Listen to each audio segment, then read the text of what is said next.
All right, what's going on, everyone out there on the interwebs? Welcome to episode number 6 of the 22 Shots of Moods and Horror podcast. I'm your host, Jeremy, aka the man who did not have Maniac on his top 10 list of 2013. I like it. I am joined, of course, as always, by my co-host JP, aka the man who hates Pee Wee's Playhouse, and my other co-host, Moodz 616. I don't We have even a, get to respond to that. I don't even get to say.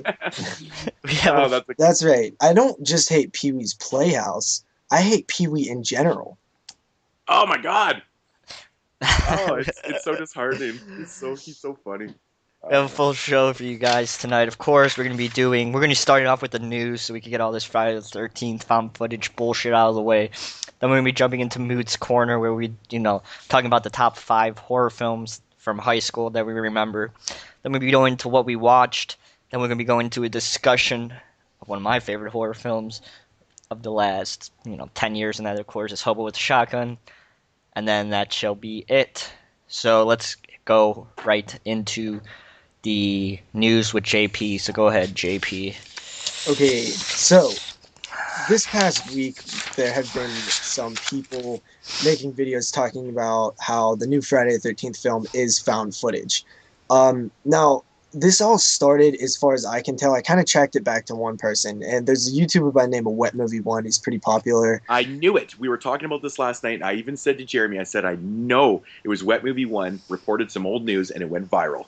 Yep. Yeah, it was old news. We actually talked about the same news that he reported on the first podcast. Yep. So everybody what he did was he made a video with bad information. It wasn't necessarily bad. It was just kind of taken out of the. It was kind of twisted a bit because what actually had happened was when the press release for the new Friday the 13th film was released, they when they released the date and stuff, March 13th, 2015. They also said that they were thinking about found footage in it. Now, there's this website called horrormovies.ca or something like that. And that's the source where Wet Movie actually got the information from. And that source was dated like November 28th or October 28th, something like that. It was old. And in that information, it said that it's confirmed that it was found footage, which that has never been confirmed at all. And actually, today, some new news hit. And it goes to say that, so this is brand new news here. The guy, Brad Fuller, who is one of the people in Platinum Dunes, Michael Bay's production company. It's run by Brad Fuller, actually. They produced the 2009 remake, and Fuller recently opened up when asked if Derek Mears would be returning to the role. Fuller answered, this is a quote, "Again, I don't know because I don't know if we're going to have Jason. I don't know which Jason we're going to have. I can tell you this. I love Derek Mears. I love working with him. He's a dream, so we'd be lucky to have him." And then he goes to say, I'd love to have Mears back. I'd also love to have, Jason Voorhees. Fuller also mentioned that they're not yet 100% locked on a script or the found footage direction. So once again, I'm saying this, it was never confirmed. It was just a thought thrown out there. However, I do like that everybody got all pissy when they believed that it was confirmed, because that's actually a good thing that everybody made videos and was like, this is bullshit, because, they're going Yeah, to but do you listen really to think us, they give a possibly. shit? Yeah, they do. If it's been proven that Google if people really gave a fucking, shit to us, I right? think that they really should give a shit because they we're the fans, and we're the ones that are going to support these projects. And it if it just has to fails, be, if we yell loud enough, they will hear it. But the problem is, nobody yells loud enough. You've seen time and time again when people, the Kevin Smith Tusk movie, people yelled loud enough that they wanted it, so he's making it. yeah. So yeah, I mean, he also goes to say, it's something that we're looking at, the found footage angle. I never know because it depends on the story. What the story is, it's been reported that's something that we're looking into, but I can't tell you definitely that that's what the movie is. I'm well acquainted with some of the very loud members of the audience who hate found footage, and I understand that. I think for us, it's more about the story, what the story is, and what's the best way to tell it. Until we figure out exactly what the story is for the next Friday the 13th movie, I can't tell you what it's going to be.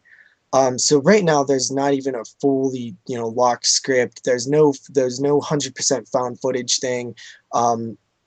People just got some bad information that kind of, went a little, like semi-viral in our little movie community world. It's interesting. It's interesting. Yeah, it kind of bummed me out when I seen everybody talking about this. I'm like, already talked about this a month ago or 2 months ago or whatever, and I right then when like the same thing with Curse of Chucky, people see like new Friday the 13th in the works could be found footage and instantly think that means it's found footage. You know what I mean? Yeah.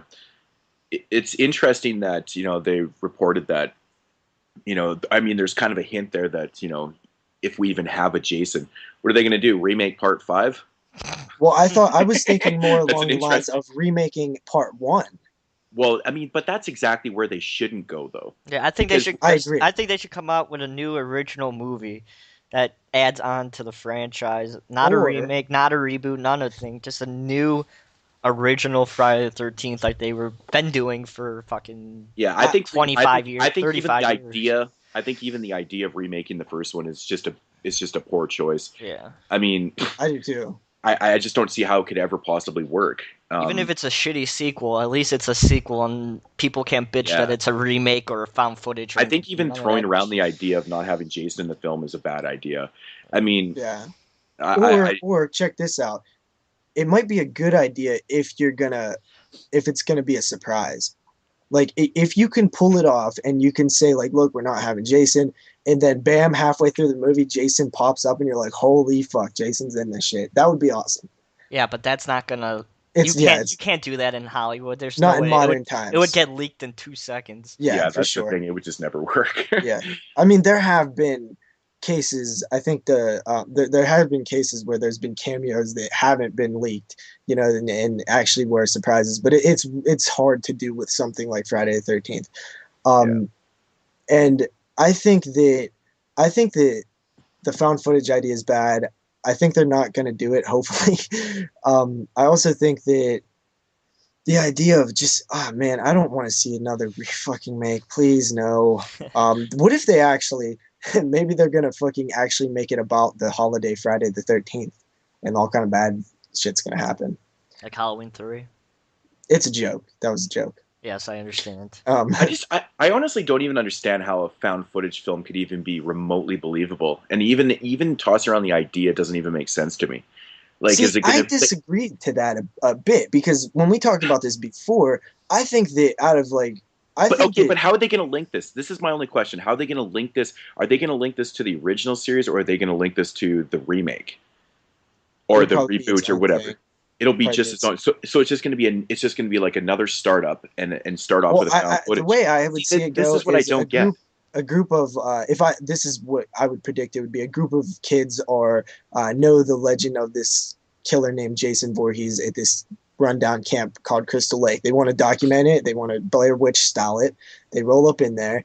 They don't see nothing but leaves crunching and shit. And so like every other found footage film that's come out? Yeah. Exactly. They want to make a documentary. There's nothing new to the found footage. I agree. I do think it's a bad idea, but I'm saying if done absolutely right, I think that it could fucking actually work if done right. But there's no way you're going to do that right. You're going to have to be inventive and it's going to have to be new and fresh. But I'm just saying, like, if you're not going to do that on Haddonfield Street, you're not going to do that on Elm Street. In the Woods, Friday the 13th, I think that it kind of fits if you're going to make any like franchise a found footage franchise after it hasn't been a found footage franchise. Yeah, I think Friday the 13th is the best one that you're going to be able to do. I mean, if you compare it to those other franchises, of course, because Friday the 13th takes place in the woods, and what no better place. And I mean, it's not like it hasn't been done before. It's still a terrible idea. It is. It really is. I'm just kind of playing devil's advocate, and I kind of want to, But my only question is though, most found footage films are made on minuscule budgets, so they They kind of work on that idea.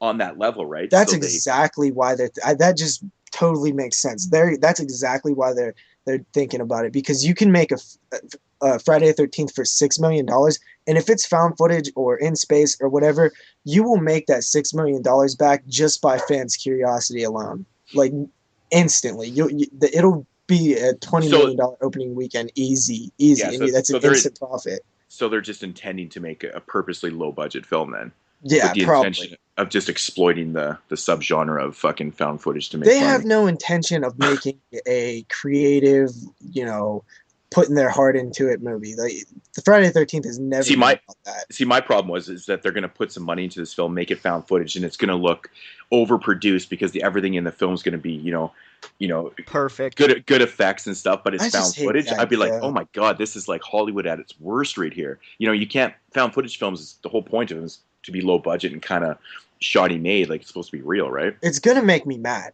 Like, it's gonna piss me the fuck off. I don't. Found footage. God damn, dude, I am. I can feel my. I'm such a lover of the series, and it just sucks. It doesn't. It just sucks that it has to come to that, though. I mean, if it actually goes through, fuck me, man. I don't know. Can you? I just can't honestly, imagine what would you do with the series? What would you do with the series right now? Well, first of all, I would never consider making a found footage film. That's for starters. Yeah. I mean, that just wouldn't even cross my mind. No. That's something that you say like as I'm like not really too sure. Joke. I'm not really too sure because what they did with the reboot, like I think I would probably want to. I don't fucking know. Screw it. Just make a Jason vs. Freddy Part 2. Right? Yeah. I wish they could. No, honestly, I would make a sequel to the remake because I don't think it works. If you was going to go back to the original series, where do you pick it up? Do you pick it up after Part 4? Do you pick it up after, Part 9? Do you pick it up after Part 8? Part 8. Do you pick it up after Part 10? Forget Part 9 and 10 ever happens. Part 8. Yeah, I'd say, right after Jason on the Love Boat, you go into something else. So yeah. Okay. Well, I actually heard a person's idea about this before on another podcast, the Skeleton Crew, I believe, and his idea was after Jason melted up in the city of New York in the sewers, he was transformed back into a little boy at the end of the film, right? I mean, it was stupid, but that's what happened. Mm-hmm. His body floated out into the New York River and floated back to Crystal Lake, and he was a boy again. And because that always happens. It's realistic though. Yeah, I mean, the idea that you can get to fucking New York from Crystal Lake, anyways. I know that's the most. So why not, right? I mean, but so he starts from a kid again, and like that's all right, I guess. Anyway, enough Friday the 13th talk. It's going to take up the whole show. If we keep talking. We'll be here for 4 hours. So yeah, I think everybody in the world agrees that found footage is a bad idea. So I think maybe that's why they're pulling away from it, because they say right there in the quote that he's noticing fans are not liking that. Mm-hmm. So, all right. Next up, there was a trailer for an Eli Roth produced film called Clown, and I guess it's pretty scary. I didn't watch it. It's pretty cool. I'm done with trailers. Is it just called Clown? Yeah. Yeah, but wow, honestly, dude, that title alone is major creative, though. Why is there not more? Why is there not more horror films that are straight up horror films involving clowns? Why? I think they make a lot of low micro budget killer clown films, but in mainstream kind of films, clown. That shit sucked. Yeah, there's a lot of really bad ones, but yeah, they don't make a lot of mainstream. And Clown House. What about Stitches? That's not that's horror comedy. I suppose so. Suppose? Well, yeah, you know what I meant, JP. Horror. All right, but anyway, I think it's a good. Eli Roth. Well, All Hallows Eve is pretty fucking horror, and that's Clown. So. Well, that's awesome. I'll have to check it out then. So Eli Roth producing that. It's on my radar just from the buzz that it's getting right now. Next up, Uwe Boll, that guy. Everybody know that guy or whatever. I don't even know if I pronounce his name right. Yeah, he's a great director, man. He's awesome. Well, he made a film called Rampage, which I actually think I seen. I think it was the one with the guy with the guns on the cover. Yeah. Yeah, actually, that movie is by far his best. He's made some real piece of shit movies, the man. And he's article actually known even for making. But Rampage, awesome movie, man. Yeah, he says the article actually says, Uwe Boll is directing a sequel to Rampage, his only good movie. Actually, So it is kind of crazy though, because that one really does stick out in his catalog. Like, it's a really well made movie, but making a sequel to it, really? I guess it's already started filming, so that's happening. Interesting. Let's hope it comes out before Leprechaun, the fucking movie, comes out. Yeah, I know, right? Next up, Purge 2 is going to be take place in a upscale suburban thing, and there's going to be... That sounds like the first movie already. Upscale suburban? None of the same characters, and I think it's... Wow, I can already see the ending of part 2. It's going to be very reminiscent of part 1. I think the whole movie is going to be very reminiscent of part 1. No, I think it's going outside, and it's going to be in a war zone type area, like where shit's popping off and people are just trying to survive. I mean, it was kind of where it should be going, though. I mean, they can't do another... If they do another house setting, you're making the first one. Well, they say it's going to be a look at the Purge from a different angle. Yeah, so you take it to the streets where everything is like, fucking crazy. Yeah. After that, Shout Factory announced another title, Dead Shadows. I think this is a newer title, right? Yeah. It's like the Cockney Zombies and Dead Souls and stuff like that. Well, I think this new movie is actually another chiller film. I'll have to look. Okay, well, this is actually a French... It says that it's a French horror action thriller. And it's going to include the original French track with subtitles along with the English dub track. Cool. Fuck you, English dub. I don't know when that comes out. Also, did see I don't know exactly when, but I think Nightbreed has been pushed back again or something. Yeah, till fall. Fall. Okay. Yeah. I kind of predicted that too. I even said that it's probably not going to drop until 2015 because it keeps getting pushed. So we have Twin Peaks. I guess there's going to be like there was some like press type thing released saying that they're looking for some kind of promo or something, and directed by David Lynch, January 7th, 2014. It's like a casting call or something, so I don't know what the hell it is. So it's like a reboot, or is he's just redoing? It might be like new footage. It might be like it was a casting call to Twin Peaks promo. That was what it was called. So who the fuck knows? It might be like a commercial. I don't even know. Interesting. I did pick up the Twin Peaks gold box set thing, which I've still not watched any of it, but I plan on it really soon. But I know there's a lot of fans of it out there, so I thought I'd throw that in the news. I promise next week. How's that in the news and not fucking Pee-wee? Damn it. Oh yeah, something about Pee-wee. Jeremy told me to say. Pee-wee's like Playhouse is coming out on Blu-ray, the entire series. Yeah, that's what from it was. Shout Factory. Oh, the entire series? Yes. Damn. Yeah, and it's released by Shout Factory. You mean to tell me that show has more than one episode? It has like 60 episodes. It was like 2 seasons, but yeah, there's a lot of episodes. So yeah, that's the news this week. Next time I'll be more prepared. Sorry. All right, cool. Lots of interesting news, lots of stuff that we could debate about for hours. But so now we're gonna go into a question that Moodz asked 2 weeks ago, and that of course was the top 5 horror films from our high school days. I don't really think that was really our top 5, but movies that stuck out to us when we were in high school. Yeah, so, not when they came out. The years that they came out, just actually when you was there, like even if you've seen them later, past your high school years, that doesn't count. It's the ones that came out and you've seen them. Yeah. At that time. Just take the years that you went to high school and the movies that came out in those times. I mean, we all saw movies when we were in high school, so which ones meant the most to you? Going through the list, I realized, man, my horror in my high school was kind of sad. I had some good stuff. A lot of low budget. I mean, a lot of indie stuff. Not very much. This was what was so interesting about the question, because we you guys went to high school relatively around the same time, but I went to high school at a time where horror was fucking dead. What years did you go to high school from? 94 to 98, which is that transitional period in the 90s when, big budget horror movies weren't being made. I mean, they still were, but not on the scale of the 80s, right? Yeah. So, but it is a very interesting time. So, but I'll get into my list, so you guys can go ahead with yours. We're just gonna name them off fast. Sure. All right, number 5, I said The House of the Devil.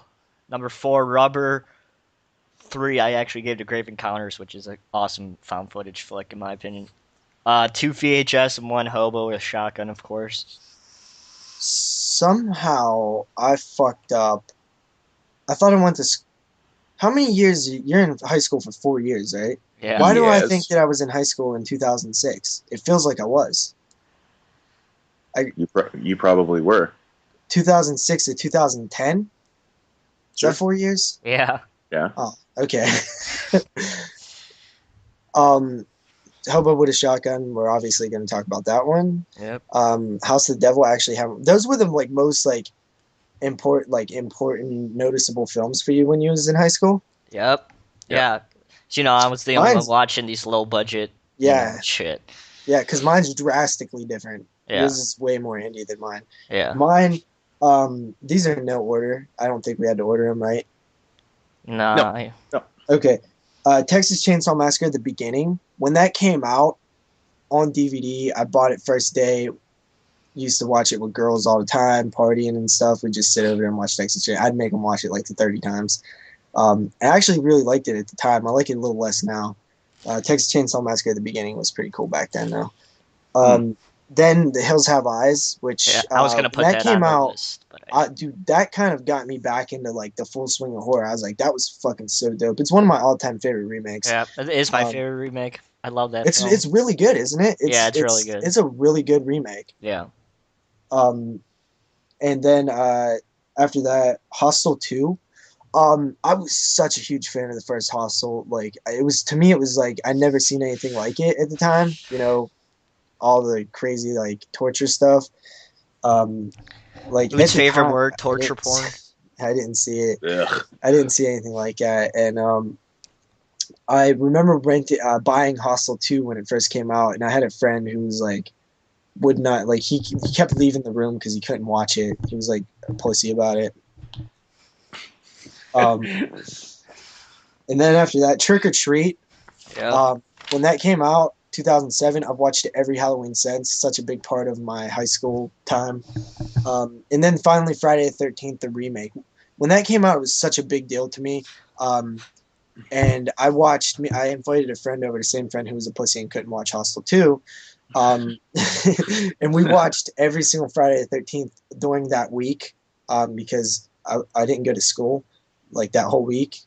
Because I think it was in the summer, right? Yeah, it was in the summer, I think. It might not have been.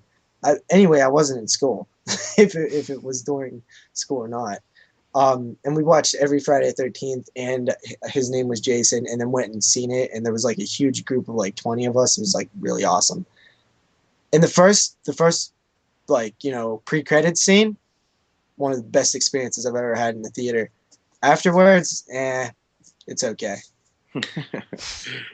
Nice. All right. So that's the 5. Yep. Yours 5 Moodz. All right. So yeah, of course, I went to high school in the years of 1994 to 98. Like I said before, it was such a weird time for horror films. It's too bad I didn't go to high school in the 80s. This list would have been amazing, but hard to make. This one actually wasn't so hard. I basically came up with 5 that popped into my mind right away. From 1994, a film called Brain Scan. Yeah. Eddie Furlong, out of print, hard to get now.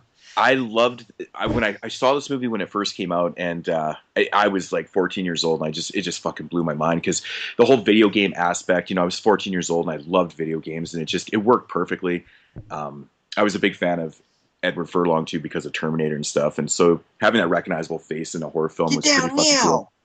Yeah, man, it always stuck with me. I watched that movie over and over again all through my years, and yeah. So, but from 1995, I think I actually got the soundtrack to this movie before I seen the movie. Of course, I did because everybody knows me. I'm a big hip hop fan, and Tales from the Hood soundtrack came out I think around the exact same time as the film did. But man, Tales from the Hood anthology film fucking blew my socks off. I watched that shit hundreds of times in high school. It was my favorite thing. From the time that, the years I went to high school. So hell yeah. Such a great soundtrack, great film. I think they incorporated the Spice One Born to Die song in there, like, perfect. Yeah, it was awesome. Yeah. So 1995, yeah, and then 96 came along, and obviously the biggest film that came out in 1996 for the horror genre, I would say, was Scream. Yep. And it definitely meant a lot because that kind of, man, the buzz around that film was insane. And I got to see it in the theater, and I was really impressed. I was 16 years old, so very impressionable too. I'm just like, this is like the kind of vamping of slashers, and I don't know. It was just a fun fucking Scream movie. Is such an important film in horror history. Yeah, because it really did. It kind of resurrected the horror genre for all types of subgenres of horror, in my opinion. After 96, everything there was a lot more films coming out. I mean, we went through the list of films in the 90s one time, JP, and we were laughing. It's just crazy. Yeah, it really is. Like from year to year, there's so little films compared to if you compare the 90s to the 80s and even the 70s and stuff, it's just such a downslide.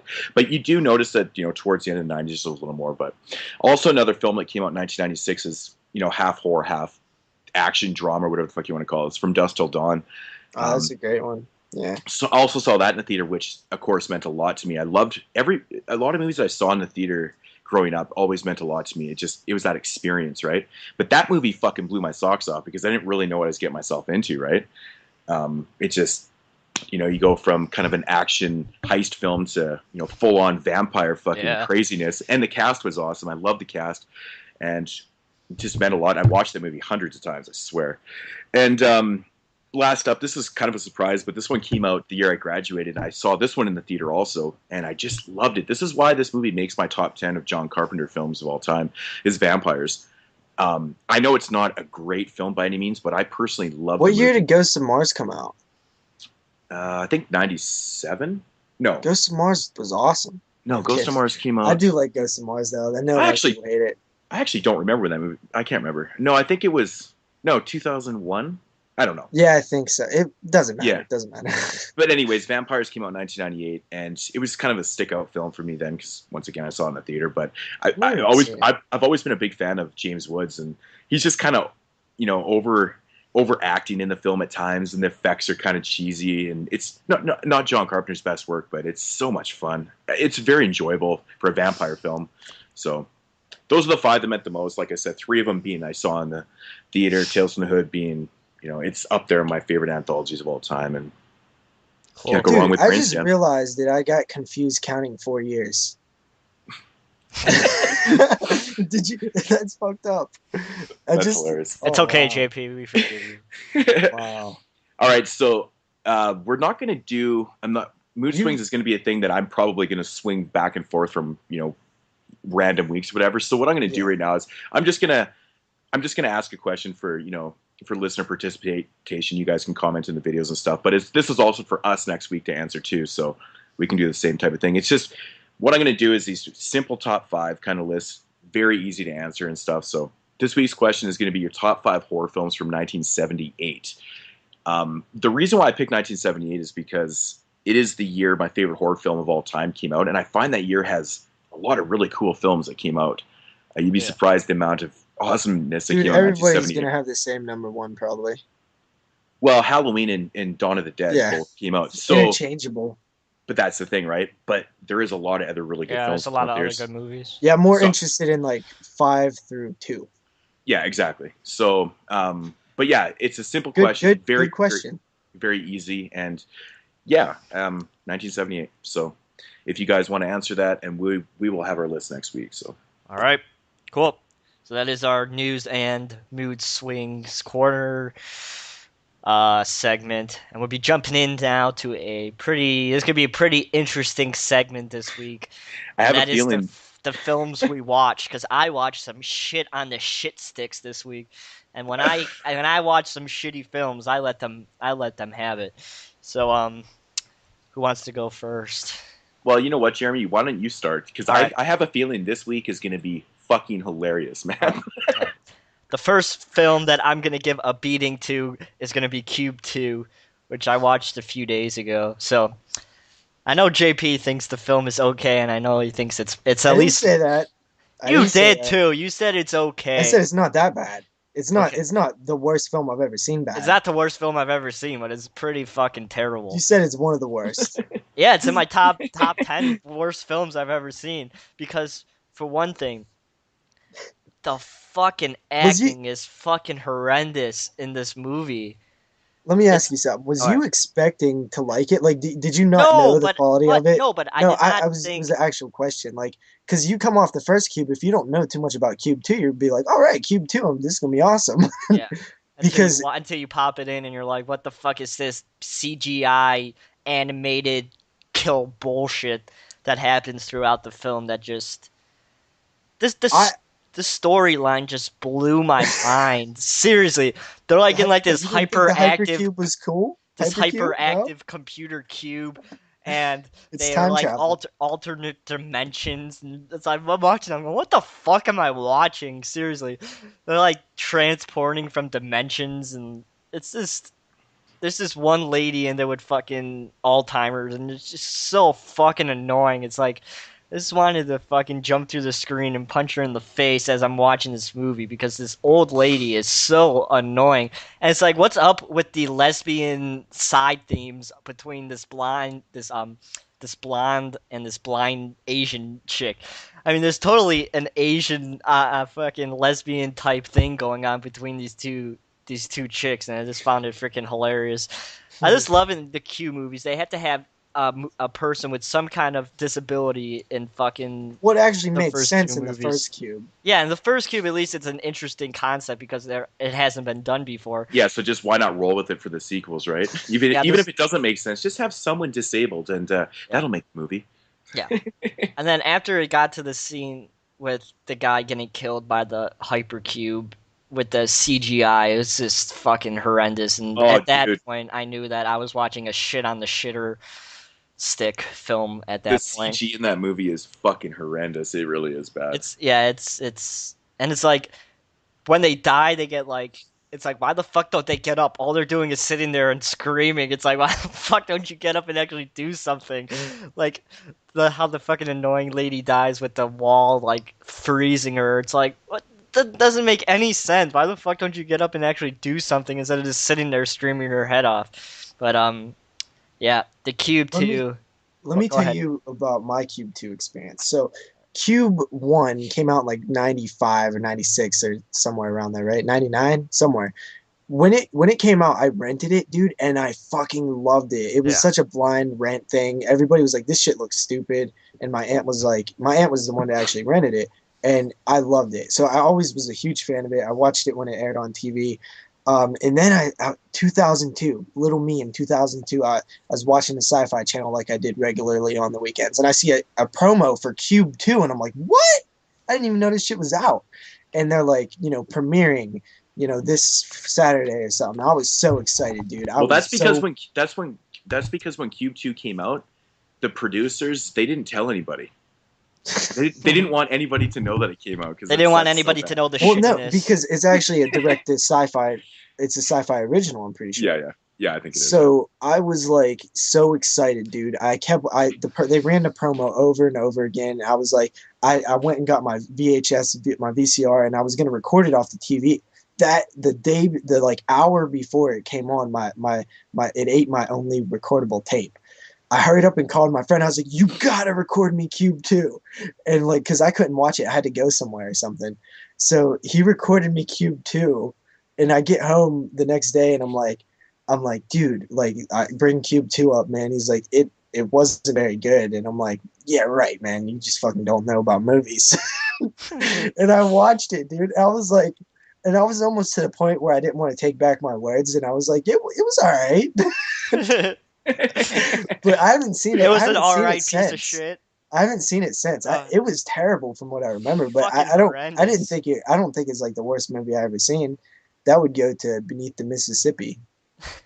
But yeah, so I gave Cube 2 a 2.5 out of 10 on the shittiness scales of shit. Wow. All right, my turn. That's pretty generous. Yeah, pretty. I feel like it should be Mood's turn since I just told my Cube story. Go ahead, Moodz. Okay, what do I want to talk about first here? I'll describe this one. So I watched this movie the other night. released by Image, came out in 2010. It's a film from the UK, and it goes by the name of Cherry Tree Lane. Oh, I have that movie too. Oh man, this is a home invasion type film, basically about these fucking hoods that break into this house to. I love Hood's British Hood horror. Hood's horror. Yeah, Those things. I like those guys. Like Eden Lake, like those kind of guys, like kids.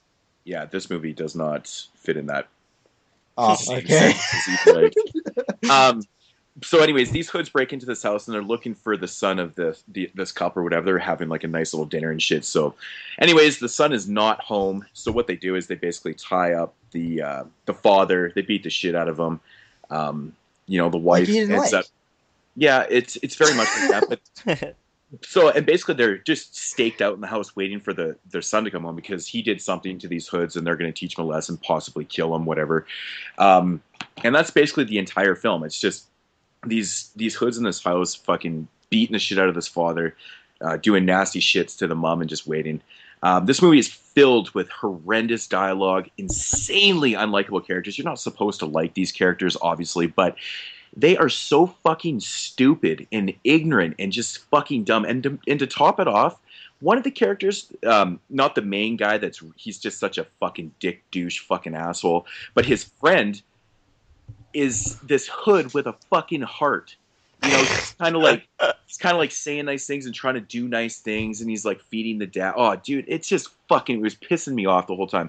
But really, like mixed with really bad dialogue, it's not really shot that well, and the ending is just fucking horrible. It's just so stupid and just dumb. And like, there's one point in the film where basically the lead hood guy, he calls up not his actual girlfriend, but a girl that he knows, to bring over like a weapon, like a fucking hatchet or something like that. And I'm thinking to myself, why wouldn't you, if you're going to go to this house to do this, why wouldn't you be prepared with a weapon, first of all? Anyways, this girl shows up with her friend and her friend's younger brother. And this kid's like 10 years old and they're just like sitting there, and it's so fucking pointless. The movie drags on and it only runs 77 minutes. It's terrible dialogue. It's actually one of the worst home invasion films I think I've ever seen. It's just completely pointless. It's easy to fuck up the home invasion genre. It really is easy to fuck it up. But there's just so much going. Like, there's no point to this movie at all. It's really fucking poorly made, and even one of the hoods that comes in the house, he's like this white kid, and there's really no reason for him to even be there. They kind of show him upstairs. He's kind of, stealing things, and he's just kind of there. He's not really doing anything. It's just really fucking poorly Jeremy, what written. the hell are you doing? And even acted, it's really acted bad. And sorry, I'm OCD.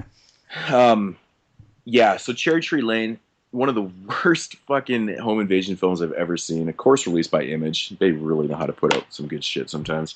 But yeah, if I had to rate this one, I don't know, man. Maybe like a 2 out of 10. A 2? Worse than Hypercube? Dude, there's no way. Have you seen Hypercube 2? I was livid watching this movie. It was so bad. I hated every minute of it. Like, man, it sounds like me with Bloody Homecoming. God damn. This movie, like, I couldn't get over how poorly written the dialogue was and stuff.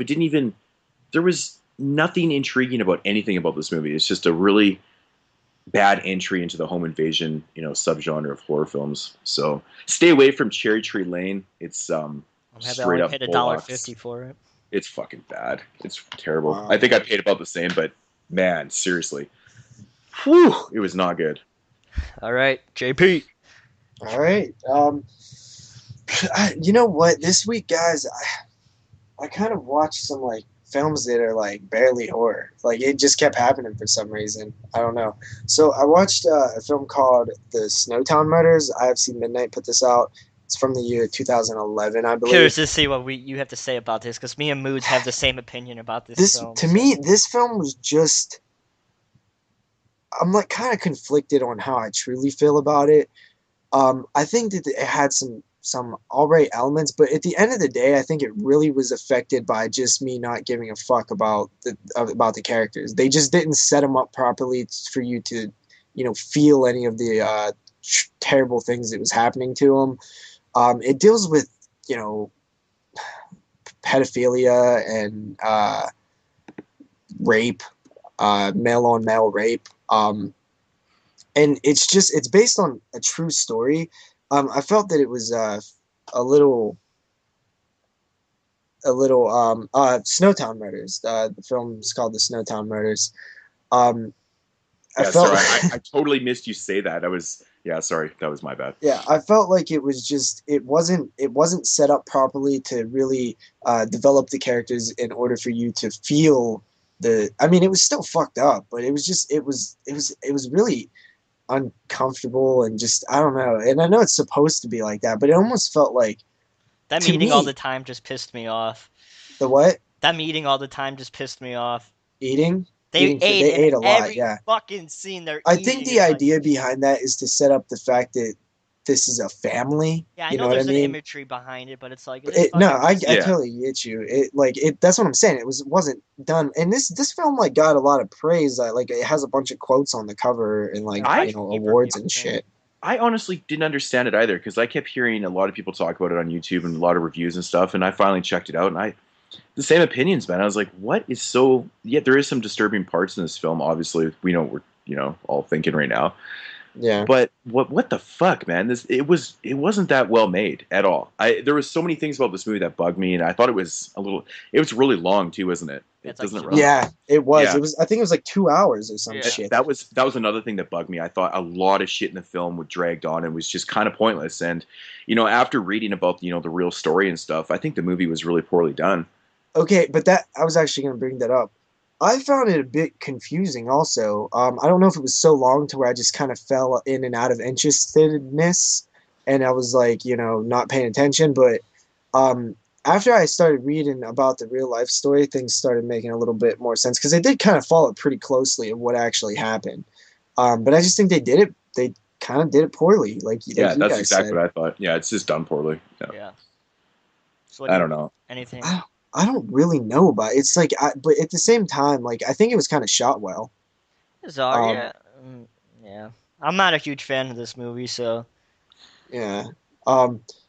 Did you feel like there was no like, I don't know, like it just felt like there was no like fight back or like it seemed like everything just like happened. Like there was no resistance. Like you know what I mean? Like none of the characters felt like real people. Like they didn't feel like they were, resisting any of the bad shit that was happening to them. yeah, the rape just kind of like they didn't do anything. It's like why is this person just not doing anything? Yeah. I know. I could not understand. And that if either. it was a case totally know where where it you're was, coming if it was a case where they was just totally mentally beat down and just was tired of fighting, then they didn't show that. They didn't. They didn't convey that. I kind of get that feeling. That's what the brother was. Why he Yeah. kind of happened. Why shit didn't really get any. Nothing really came of it. Is because of that reason. He was so mentally fucking drowned by what was happening and shit. So I don't know. I think it's also just the upbringing too. I think they're kind of getting at this family is real fucked up and shit isn't normal. So I will say the one performance I thought was really kind of well done was the main like killer guy, like the stepfather. I thought he was actually pretty convincing in the film. The scene with the dog was really well done. Yeah, but we've Yeah. seen that before, that's brutal. Yeah. Yeah, it actually kind of made me like pissed off and sad. Yeah, Like, I was super fucking pissy, but I hated that part. Yeah, But- so I would give the Snowtown Murders a 6.5 out of 10. Yep. All right. Interesting. Okay. Next film I'm going to talk about is a pretty fun, interesting film. I think it came out in 2012 or 2011, and that is the film Mold, which Moodz recommended to me, which is a really fun, low-budget film that is about the U.S. government trying to create a strain of mold that will be able to attack their enemy in a silent way without anybody knowing what's going on. And Is of it course, Splintery Mold?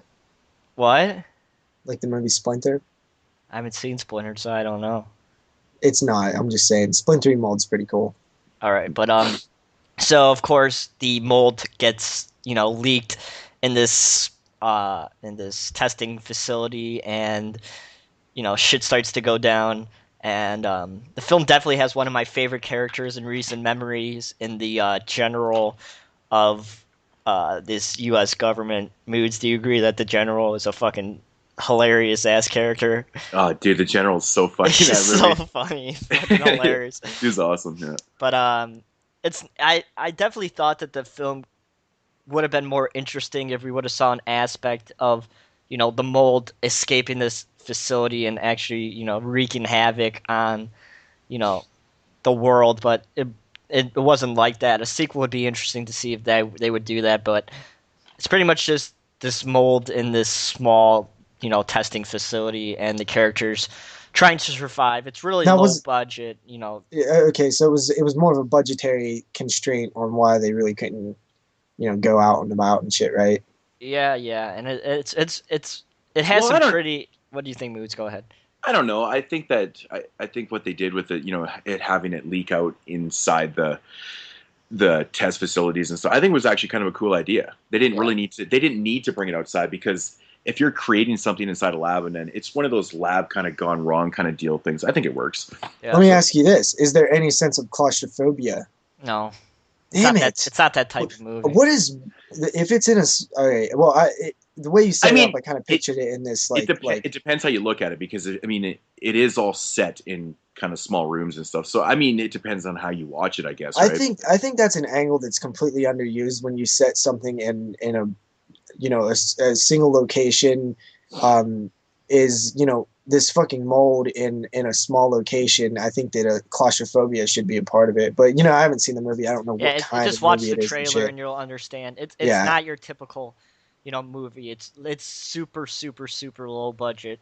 It has some cool effects, but it's definitely a fun film. I know I saw like 8 copies at Blockbuster when I was there a few days ago. So, Did you review this one, Moodz? No. Oh yeah, Moodz reviewed it. No, I actually never did. I never remembered you talking about it before. Because I shit you not, man, the week that the whole Fright Tube fucking fell apart there, that was my review for that week. So I technically never did review it. So, but yeah, it's an unreleased review by Moodz. It's an unreleased, but. Mold, really fun, interesting movie. I had a lot of fun with it. You don't have to take it serious for what it is. Just go into it wanting to have a good time, and you'll have a good time. So I gave it a 7 out of 10 on that one. I actually like the concept, so yeah, it's really fun. Yeah, it's a super fun movie, man. I really enjoyed it. It's worth it just to watch the general. Yeah, the general is one of my favorite characters in a long time. He's funny as fuck. Yeah. All right, Moodz, what's your second film that you watched this week? All right, so I watched the first of actually 2 anthologies this week. This one came out in, I don't know when the fuck this came out, a couple years ago, I believe, 2012. So this is relatively newer. I know JP has seen this film. Theater Bizarre. Yeah, this is the Theater Bizarre. I'd never seen this film until this week. It actually surprised me that you've never seen that film. It seemed like something that would have been on your radar when it came out. Yeah, well, it was on my radar, and I just could never find it for the right price. I ended up paying just a couple dollars for this, so it wasn't that big a deal. But the Theater Bizarre is, an anthology film consisting of 6 shorts, running around 20 minutes apiece. It's basically about this girl the wraparound story, if you want to call it a wraparound story. That wraparound story is like dumb. It's not even really a wraparound story. It's just basically about a girl that goes into this theater, and all of a sudden these shorts start being played to her. So that's basically all it is. But the first short in the anthology is called Mother of Toads. I like this one. And it takes place in France, and it's about this guy that's kind of looking for like a real copy of the Necronomicon. And he gets he gets told that to go to this, I guess, what do you want to call her? She's kind of like a witch or something like that. She's a witch. Yeah. Anyways, he ends up at this chick's place, or this witch's place, and it turns out that the copy that she has is actually real, and some crazy shit goes down. So it's kind of like, is it kind of like that John Carpenter film from Master of Horrors, the first episode from the first season with Loomis? No, I don't think it's kind of like. No, I would say it's a little different. This one kind of turns bizarre. Yeah. But I don't know, man. I thought this one was pretty cool. It actually has some pretty cool effects and stuff. I really like the effects when his girlfriend after. I don't really. You can't really say too much about these shorts because I don't really want to give too much away. You can't. Because they're so short, it's kind of reached the point. But I did like the effects with the toads and stuff that were on the girl. You know what I'm talking about, JP? Yeah, yeah. In the car. It's been a while since I've watched this one, but I remember liking that segment. I thought it was cool. Yeah, it's kind of hard to explain, but like this guy ends up doing some shit with this witch, and it's a really cool segment. I actually really enjoyed it, so I do recommend that one. The next one is called "I Love You." This was basically set in an apartment. It's about this couple that are obviously breaking up. I think the woman is basically she's already left this guy, and he's very controllable. I found this one to be shot really well, from my memory. I don't know if that's... Yeah, basically what it is. Or it kind of had a cool look to it, or there was a lot of white or something. I don't know. There was something that I liked about it. It's all shot in this apartment, and it's basically this guy who's super paranoid about his wife, and he thinks that, she's possibly cheating on him and stuff, and it turns out that she actually is cheating on him. She totally tells him straight up, so he just fucking loses his mind and shit. And this one turns actually really bizarre too. It's pretty much all I'm gonna say, but it's them kind of fighting it out, and things are being revealed throughout their fights and stuff about the relationship. But I think that one is starring Udo Kier is the guy in this film in the short. So it was okay. It turned out to be decent for a short, but kind of uninteresting a little bit in my opinion. I remember liking that one. Yeah, it was okay. Like, I wouldn't say I disliked it, but it was all right. Next one is called Wet Dreams. Now, honestly, this is the one that I found to be the most disappointing. Tom Savini directed. Yeah, this one's directed by Tom Savini, and it's basically another kind of couple story about this guy that's having these crazy visions of having his penis cut off and stuff like that. And Tom Savini plays a shrink. So this guy, he's going to see Tom Savini, and Tom Savini's kind of giving him advice or treating him in like a Freudian way kind of deal. And his nightmares kind of turn to almost realities and stuff. And this one was kind of disappointing. It had lots of potential, but by the end of it, you're kind of going. Do you remember the vagina monster thing, or what was it, crab or something? I remember. Yeah. Read at the beginning. Yeah, so basically, what the fuck was that? Basically, how it starts out is you see this girl, she's kind of stripping, and it's panning down on her. You see her nice naked boobs, and then it pans right to her pussy. Her nice naked boobs. Boobs. It pans down to her pussy, and it's got like this crab kind of coming out of her vagina, and he kind of moves forward towards her, and all of a sudden, fucking his penis gets chopped off, and then he kind of wakes up. Yeah, that's his nightmare. Yeah, that's his nightmare. So then he ends up in the shrink office, played by Tom Savini. So I don't know. It was disappointing, but it wasn't the worst thing. Next up is The Accident, and this one I found this one felt really it felt like out of place. This one really didn't even belong in this anthology at all. It's basically about this girl. I still think it was cool, really cool though. Like I like the idea of it. This girl just sees this horrific event happen. Yeah, and that's basically all it is. It's like this little girl sees this horrific accident. That is all it is. It's not. Yeah. That's actually what it is. Yeah, and it's her mom is, and then it kind of keeps flashing to the present, right? And she's in bed, her mom's telling her, explaining death to her and stuff like that, and she's asking her mom these questions. But yeah, this little girl sees this guy in this motorbike get killed. I mean, this is something that you would like to see, just a random short film uploaded on YouTube. It didn't belong in this film. No, exactly. But it was cool. It was okay. I found it to be kind of whatever. It just didn't fit the whole premise of this. But the next one is called Vision Stains, which I found to be my favorite one in this story. This is by far the best short in the Theater Bazaar. I thought I remember telling you about this one. So cool, man. So cool. It's about this girl that figures out a way to get people's memories through their eyes. So basically what it is... Wait. Hold up a second. Wasn't this done in Chilling Senses? Well, I haven't even got into it yet. Yeah, but it sounds like the same thing. No, it's No. like a drug, dude. No, this is It's no. basically like I this said drug. 2 seconds. I got 2 seconds into it, and you cut me off. Okay, so basically, it's about this girl that figures out how to extract people's memories out of their eyes when with they're a syringe. with a syringe. And basically, what happens is, how the tale goes is that people, when they're on the verge of dying, their whole life flashes before their eyes, right? So she basically kind of attacks people, and their whole life flashes in front of their eyes. She injects them with this needle and pulls their fucking memories out of her eye, and then injects them into herself. And then she has like their visions and stuff. But she gets addicted to them. But she gets addicted like a fucking junkie. Yeah. And so it's a very neat look at a junkie, but with a different concept. There you go, just drug addict heroin. once again. But this one's really cool, man. It has some.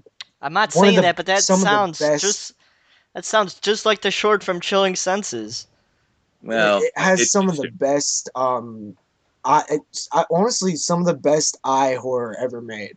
Yeah, dude, and I'm like, honestly, anything that's going into an eye in a horror film, I always cringe. And this was just watching a needle go in. Did you happen to watch the special effects? How they did it?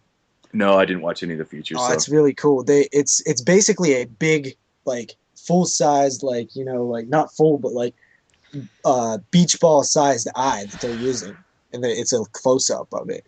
Oh yeah, that's cool. Yeah, it might be a little smaller, but I thought Vision Stains was by far the stick out one on this. Oh yeah, it was. I love the concept. It's such a cool concept. Yeah, very cool. And then the last one was called Sweets, and it's about this couple that is just like, drowning themselves eating fucking sweets and shit, and then it doesn't. Wait, I'm thinking. I can't.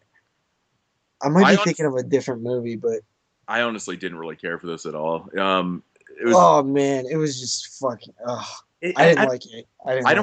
I don't even really know how to explain it. It's just really about these couple that was there a twist ending to that one?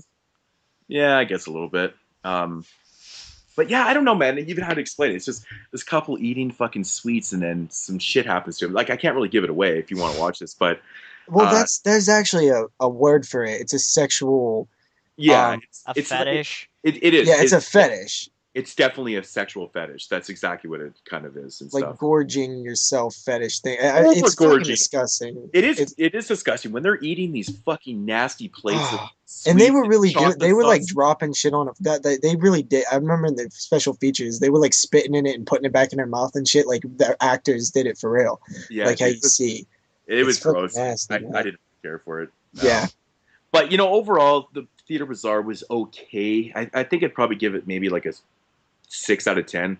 I thought the accent. I think I'd go 6.5. I think the accent was decent for what it is, but it doesn't fit in this anthology, in my opinion. I think it's too. I think all the other ones kind of relate. But the thing is, it's the shortest one, isn't it? Like 7 minutes or something. It is really. So short. It's not really. It's like a kind of a bonus time killer thing. I don't know. I like it. But at the same time, I think these shorts are supposed to be so different because it's just this girl's being shown all these type of bizarre shorts, so they don't have to relate to each other. So I guess it does kind of make sense. But yeah, I'd probably give it like a 6.5. I think that's a good rating. Just to show you guys how many films that I didn't see last year, relating back to last week's episode. Theater Bazaar was like number 5 on my top 5 of 2012. Wow, crazy. Yeah, it was okay. I really the eye one was the best though. It was cool. Oh, it was so good. Yep. Okay, JP. Okay. Next up, I watched a film called Decoys 2: The Second Seduction. This one is, it's pretty much what you'd expect. The first Decoys was kind of like a Species type ripoff. This is an actual sequel to it. It does follow the events of the first film. The funny thing about this one to me is there's a character in there that kept reminding me of Jeremy the way he looked. Thanks. The whole time he looked like Jeremy to me. Moodz, I know you recently picked up the Species, the Decoys film, so look for that when you finally watch Decoys 2. Okay. I actually like this one better than the first one. I thought it was, it still had that like weird like teen sex comedy horror film type thing. It was fucking weird. I don't know. They're weird movies, but Um, aliens trying to mate with humans and they like freeze their body and fucking tentacles and fucking college kids trying to get laid and fucking CGI. Nice. There's not really much to say about it. It's to me it was like a 5.5, maybe a 6 out of 10.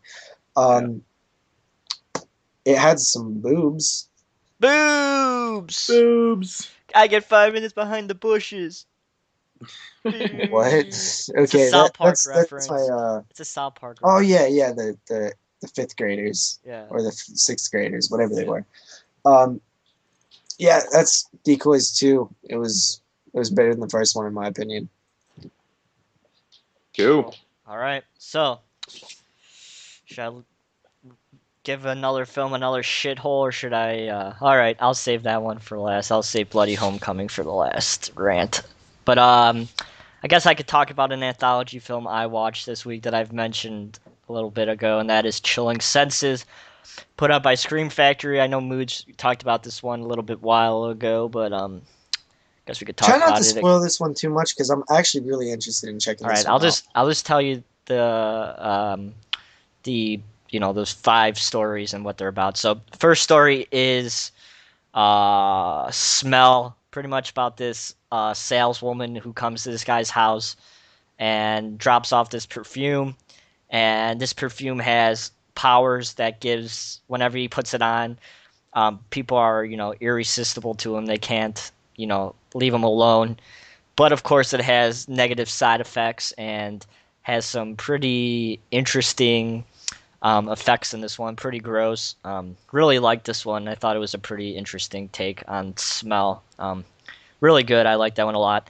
And then the next one was Sight, which I think is kind of a thing about Theater Bizarre.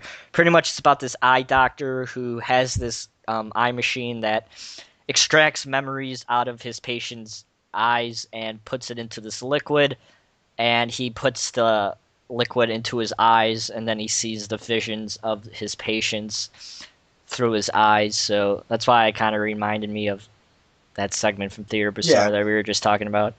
It's a pretty interesting segment, I would say. He puts. Well, I think that eye thing has been done a few times. Like, isn't there a segment in Body Bags, where the baseball player gets somebody's eye and shit, and yeah. So that's been done, time and time again. Yeah. I thought it was a pretty interesting segment, and then we'll get to the third, which is my favorite segment, and that's Sight. It's a really basic segment about this kid who is blind and his 2 parents who get into a car accident, and his parents can't do anything to find help. So this blind kid goes and tries to find help. It's really interesting to see how this blind kid could actually, fuck around with people who actually see and get out of this tight situation with this dude who was seen from the second film. It's pretty interesting how all these movies combine with each other some way or another. Every short relates to each other in some way or another. So this blind kid's trying to find help, and it's pretty simple. It was actually a really good short. It was actually my favorite in the set. I don't know Mood's opinion on that one, but it was good. Yeah, it was. Yeah, really. I thought the kid did a really good job in that. Actually, yeah, it was really good. And then we get to the worst one of the bunch, and that is Taste. This computer hacker goes to like this futuristic society, I guess you could suppose, and this woman who runs this whole thing wants him to do this job for him, and he denies the job, and some weird shit happens, and it's over. It's pretty stupid. I didn't like it very much. I thought they could have done a better thing with Taste than that, but it was okay. It's definitely my least favorite of the bunch for sure. I thought it was actually pretty. I mean, it's just you don't really know where it's going. Yeah, in my opinion, and then it just kind of happens. It has some cool effects. It does. It does. I think it's just the way it was executed was just a little kind of okay, that's what it is. Yeah. It was just like, yeah, I know what you're saying though. All right, and then we get to the last one, which is the hearing one, the listening segment, which is pretty much about these two, I guess you could say, media type majors receive this videotape, and it has this black and white video of the scientists trying to find a person who could play this composition that makes people who are insane, get fucked up a little bit. I guess you could say that they get pretty fucked up. So it's just pretty much about these two guys trying to find out what this composition is and what does it do. And they keep on getting all these tapes in the mail that furthers the story a little bit. So they finally find someone who can play this composition, and since it all gets played out and they could hear it, they start to lose their mind as well as the people who are on this tape. So it's a pretty interesting short. It's not my favorite, but it's an interesting idea starter. I actually really liked the last segment. I thought it was so cool, man. I thought it was like intriguing how they did it. Yeah, I thought it was very intriguing how they with the composition and what I thought that was really cool, man. Yeah, really nice way to end it though. But yeah, I was really surprised with this one. I actually really liked it a lot. For a chiller flick, it was done really well. And like I said though, like when I picked, being Scream Factory, obviously I was going to pick it up. But yeah, I had actually heard a couple people talk about it, and they said they didn't really like it that much. And I was like, okay, well, made for TV, it's kind of what I was expecting it to be, mediocre, kind of average, whatever. But I was really surprised with it. I thought it was really well done, and I liked how all the segments kind of intertwined and kind of made sense, and everything just kind of worked out. It was good. Did we talk about this on the podcast before? Yeah, the first week. Okay, I couldn't remember. Yeah, but yeah, I gave it a 7.5 out of 10. I really liked it. I thought it was interesting. Anthology for sure. Mm-hmm. Nice. All right, Moodz. All right, well, speaking of Scream Factory, my next title is released by Scream Factory. I think it was one of the newest ones released. From 1989, it is called The Horror Show, also known in the UK as House 3. Makes no fucking sense ever why it would be retitled as House 3. I think it has to be now that there's a House 4, though. I think, after they made a House 4, I don't think you can not call it House 3 anymore. The thing is, this movie has nothing to do with that franchise. I have no idea what the fuck is up with that. But anyways, this one is starring Lance Hendrickson. He plays a detective, and basically what it is, it's the storyline is very reminiscent of Shocker, and ironically enough, they came out in the same year. I don't know which one came out first or which one, whatever, but it's very much. The real like question is, you don't know which one ripped off which one. Exactly, and it's very interesting that they're so similar. But anyways, Lance Hendrickson is a detective, and he takes down this mad killer by the name of Max Jenke. Apparently, he's killed like 116 people. He's like the most murderous person in America's history. Anyways, so he catches him, of course, and he gets the electric chair. But this, Max Jenke guy is, he's kind of different and kind of badass and shit. So it doesn't really kill him at first, but then eventually does. They give him, they keep zapping him, and they fry him. So, of course, the badass that Max Jenke is, he comes back in a supernatural state, in like basically a ball of energy. He can travel through, uses like energy and high voltage areas and stuff to, transport himself. And so Max Jenke's on a mission to take down Lance Hendrickson's character, of course, because he, brought him to justice and stuff. So it's very, very reminiscent of Shocker. Almost the same idea. He's, the electrical charges and electricity and shit. The cool thing about this one, though, is that Lance Hendrickson keeps having these crazy visions and seeing the killer everywhere. Like, he'll be just sitting at the table and stuff, and he'll look over, and all of a sudden he'll see him like there, and then all of a sudden he's kind of like, the effects are actually pretty well done in this too. But the problem with the movie is that it's kind of slow, and I don't know, man. It's actually really slow. There's not a lot of action besides like the beginning part of the movie, and it's just too slow for my liking. I think Shocker's a way funner film. I think Lance Hendrickson does a good job, but of course, during the film they fucking have, the killer ends up killing Lance Hendrickson's daughter's boyfriend inside the house, and Lance Hendrickson's character, the cop, becomes the prime suspect, of course, because no one's going to believe him that the supernatural ball of energy was killing off people in his house, right? Mm-hmm. So, of course, he becomes the prime suspect, and the police and the internal affairs are investigating him because he's a police officer and stuff. And that whole angle is very, very played out, I thought, and just kind of overused and boring. That angle is so played out. But the thing is, it was just executed so cliched, and of course, you know what's going to happen. I mean, it's not even a spoiler. You already know what the end of the movie is. I'm not going to say it just in case you're like dumb and can't figure it out or something. Oh, way to insult me. I didn't know how it was going to play out. Yeah, you didn't know there was 4 years in high school. Come on. Like I said, this movie's I'm just very fucking with you, JP. This movie's very cliched, and it's not that great. I got to say, this is probably one of my least favorite Scream Factory releases to date. I was not a big fan. Damn. Yeah, this is. Yeah. I was kind of looking forward to that one. Yeah, Is it me? When was that one? Was that just released recently? Yeah, this one came out in December. Or no, why does it feel like that one was announced like a billion years ago? Because I think it was actually finally ended up coming out. But yeah, I don't know, man. It just didn't really do it for me. It was really slow, and I wish the action, the killings were a lot better and stuff. And I don't know. It just didn't do anything for me. But kind of sucks.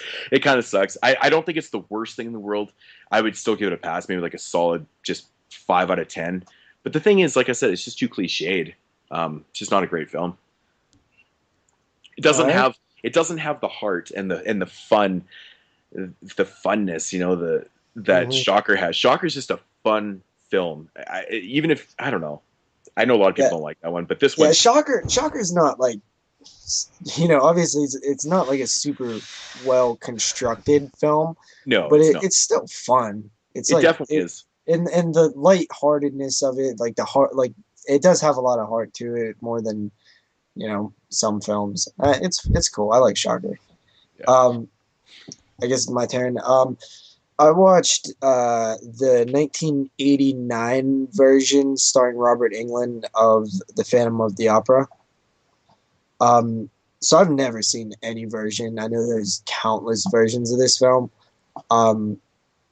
So this was kind of my first experience with it. I'm not really, I've always kind of avoided this, like, the versions, because the whole opera thing is like very like out of my zone. Like it just seems annoying to me. I don't know. It was kind of, I liked it. It was, I found it kind of depressing though. Like, I don't know if it was just the era that it was set in, the Victorian era. It was kind of like a slasher. I know that that's probably not how the real story, the other versions are, but this version was kind of like a slasher almost. Had some cool gore. I like the gore. Robert Englund was really, really cool. He kind of has like a sad face to him with the makeup and shit. It's kind of supposed to be, we're supposed to feel bad for the character, I guess, because he's disfigured. He made a deal with the devil, classic deal with the devil thing. He wants his music to be, remembered forever. And in Charade, nobody wants to remember, his face. Nobody wants to remember him. He won't be remembered for his face, basically. Yeah, he's really good. There's this girl who wants to be in some big opera, and she auditions, and so on. Like I said, it just kind of had a depressing vibe to it. I don't know if I think it's supposed to be like that. I don't know, but I was like, after the end of it, I was like, oh man, I kind of feel shitty right now, because I was like sick that day, and I was like, it was kind of like a double downer. Have you seen this? I've actually never seen that version. I've never seen it either. I was wondering why nobody's saying anything. Wow, that's so weird that you haven't seen. Have you seen any version of Phantom of the Opera? I've seen the original Universal Edition version. Yeah, I've seen a couple different versions also. Seen the original one. Yeah, this one kind of has a weird setup. Like the bookends of the film, like it's like almost like a time travel type thing, dream type thing.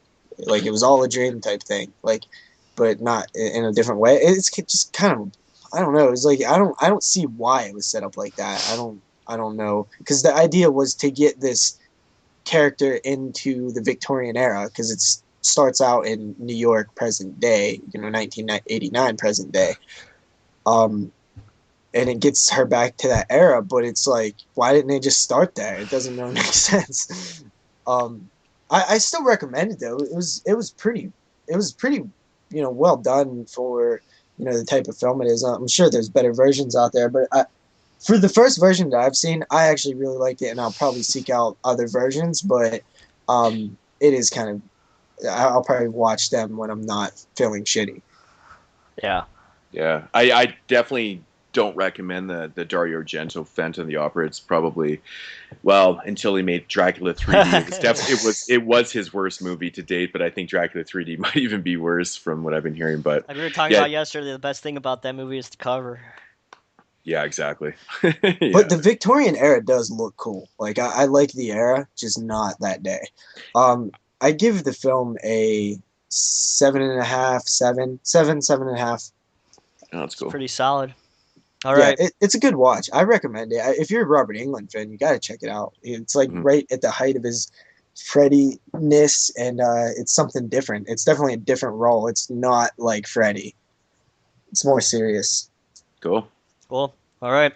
So we're going to do 2 more each, and then our pick of the week. I got 1 more, and then pick a week. All right. So guess I can save the worst for last. So I'm going to be talking about a movie that I just finally watched, and it's the 3rd film in the series, and it is Rec 3, which I finally got to watch. All right, try not to spoil anything from the first 2 Recs, because those are something that I really, really, really want to see. And you haven't seen the Recs? No, I haven't. Well, they kind of have nothing to do with each other besides the All right, name, then. so. No spoiling is going to happen. No, that isn't a spoiler between the first 2 and the 3rd. What are you talking about? I said, okay, then. No spoiling is going to happen. Well, I thought you thought that was a spoiler. Jesus. No. Okay. So the first 2 films and the 3rd film has nothing to do besides the outbreak, which is not, which is a common thing about the series of the film. So film is basically about this couple that's getting married, and one of the uncles got infected by this virus, which was important in the first 2 films, and all hell breaks loose, and everyone turns into zombies, and it's basically about this bride and groom and some of the guests at this wedding trying to survive. It was interesting, it's pretty generic. Is this found footage? Indeed. Yeah, sort of. It's kind of like Chernobyl Diaries found footage type. I haven't seen that either. Yeah. Have you seen Rec 3, Moodz? I have not watched it yet. I even own it too. Yeah, it's kind of like Chernobyl Diaries found footage type stuff, but the first 2 are found footage, but I really like the first 2. If you guys haven't seen the first 2 Recs, you should check them out. They're really good. They're really, really high on my list. Like I almost bought them a few times recently. Yeah, they pulled a Halloween 1 and 2 type of thing with them taking place. Yeah, I really like the first. It's probably the best found footage films, next to Grave Encounters. But what about Blair Witch? Yeah, my opinion on Blair Witch. It was in my top 10 overrated films of all time list. It was in my top 10 overrated films of all time, but it's still one of my favorite movies of all time too. Blair Witch 2, on the other hand, is in my top 10. Moods, we were just talking about that yesterday. It's kind of funny. Dude, I love Blair Witch 2. It's fucking awesome. Yeah, Blair Witch 2 is actually pretty fun. It's I don't know. It's just so different. Yeah, it is. It's cool, nothing like the first one. It's fun. Yeah, but Rec 3, it's definitely the worst out of the 3 so far. They're coming out with a 4th one, which follows the first and second storyline, but it's interesting. I gave it a 6.5 out of 10. It's definitely not the worst thing, but they didn't live up to the hype as the first 2 films did. So yeah, the first 2 films have a lot of like I don't think I've ever heard somebody like, oh, those Rec movies, nah, skip them, not really any good. I've never heard anybody say that. Have you seen the first 2 Moods? Yeah. Yeah. Well, you haven't said anything, so I didn't know. Yeah, I liked them. Yeah. I mean, yeah, they're really good films. I'd definitely take them over the fucking remakes. Isn't it weird when you're the only person that's seen something? Because then you're like, you tell about it, and then you're just waiting for some kind of response, but nothing happens. I felt that way in Phantom of the Opera. Yeah. But yeah, so Rec 3, pretty interesting, pretty good. I liked it a lot. So not really liked it a lot, but it was alright. Yeah, I gotta check it out one of these days, man. I'll probably grab all 3 of them sitting there. Yeah, you can find those movies for dirt cheap. Mm-hmm. All right, Moods, what's your 4th pick of the week? All right, next up is a film called Jack the Reaper. Pick of the week? not pick of the week. Fourth film we watched. Sorry, stupid Yeah. Jeremy's talking weird. Yeah. Hey, so dude, this I one- didn't know that there was 4 years in a high school year. So, Yeah. want to cut Sorry. off Moodz again? Hey, man, I can stop. It's fine. All right, so the next movie. No, I'm kidding. The next movie that I watched is called Jack the Reaper. This came out in 2000. It says 2011 on here. Or no, 2013. I don't know. It says 11 and 13. Maybe it's just released on. It Medium came 13. out. That's all that matters. It did. It came out. This movie has Tony Todd in the film for. 4 seconds. He's briefly in the film. Does it I say say starring Tony Todd on it? It has to. actually on the cover it does not say anything about Tony Todd. Well, you know, So- Pork Chop 2 says Sean C. Phillips is the main star, and he was in it for about 4 seconds. So Yeah, that's ridiculous. Sean C. Who? Sean C. Phillips, Cool Duder. Who the fuck's that? You don't know who Anyways. Cool Duder is? Sorry, Moodz. Oh my god, you guys, so bad. Anyways, Jack the Reaper. Yeah, it doesn't say anything about Tony Todd being in this film, but he's definitely in the trailer, that's for sure. Anyways, it's about this group of students that have basically Saturday school. They're a bunch of kids that didn't do this writing assignment, so they get Saturday school. But their Saturday school is consisting of a field trip to basically All right. learn about like the Industrial Revolution. So of course they go on this trip. JP, stop being an asshole. What are you saying? Why are What? you saying all right? You keep cutting off Because Moodz. that's awesome. That sounds like an awesome field trip, doesn't it? So anyways, they go on this trip, and yeah, they go at this fucking dude. You fucked up my concentration so bad. Anyways, so they end up going to this place and learning about this Industrial Revolution. Tony Todd is, or on their way to this thing, they end up stopping at this. They end up stopping at this place. Anyways, Tony Todd's character, he starts telling these kids about this dude that was in the area of this, this guy named Jack the Reaper, the legend of Jack the Reaper and stuff like that. He was like this railroad worker that, if you looked him in the eyes and stuff like that, he would end up, killing you. That's kind of what the legend was.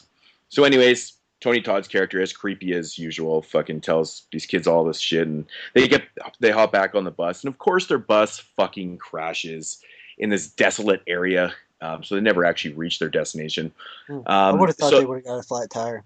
So anyways, they basically, when the bus crashes, it reminds me of Jeepers Creepers 2, the scene where, well, of course in the bus, and then they got to figure out what they got to do, but they did not get a flash tire. This bus actually flipped over.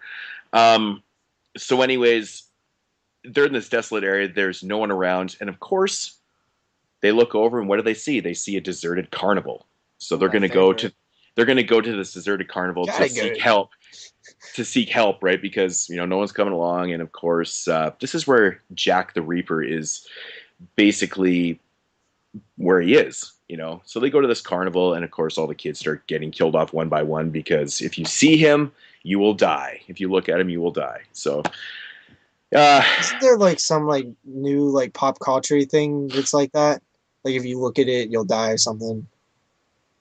There's like some kind of like boogeyman story or something. I don't know.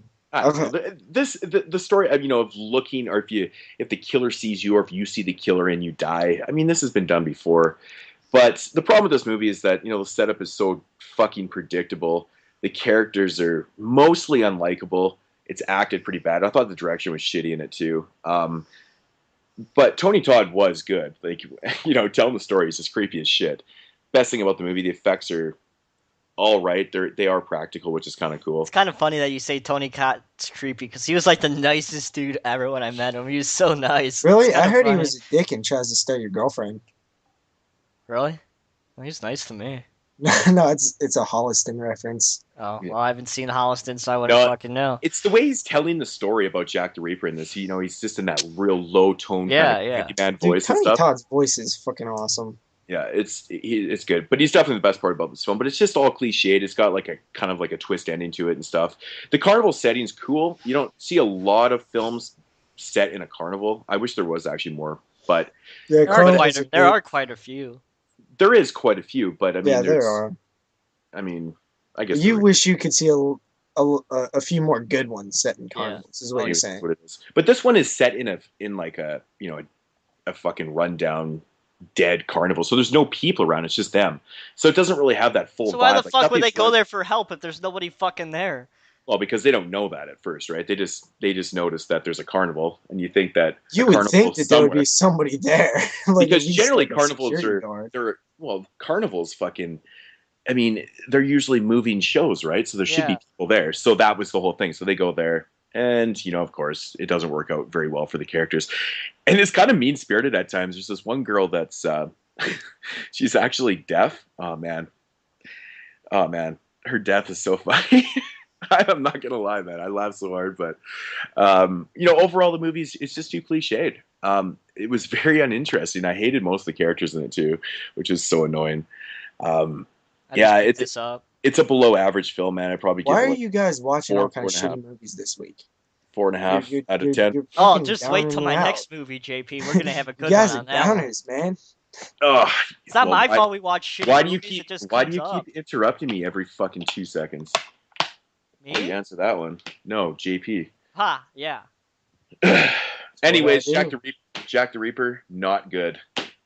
So I don't recommend Watch it. it. It's just I'm so sick of watching these overly cliched films with cameos from really good actors, and I hate that shit. It drives me nuts. But Okay, JP. What's It's your last? quite possible that I might be on a delay. Because to me, it doesn't seem like I'm actually interrupting. It just seems like I'm interjecting when nobody's talking. No, you're not. you're cutting off Moodz a lot. You're not on a delay, man. Are you sure? Yes. Yes, I can hear you Okay. fine. All right. What's your last movie, JP?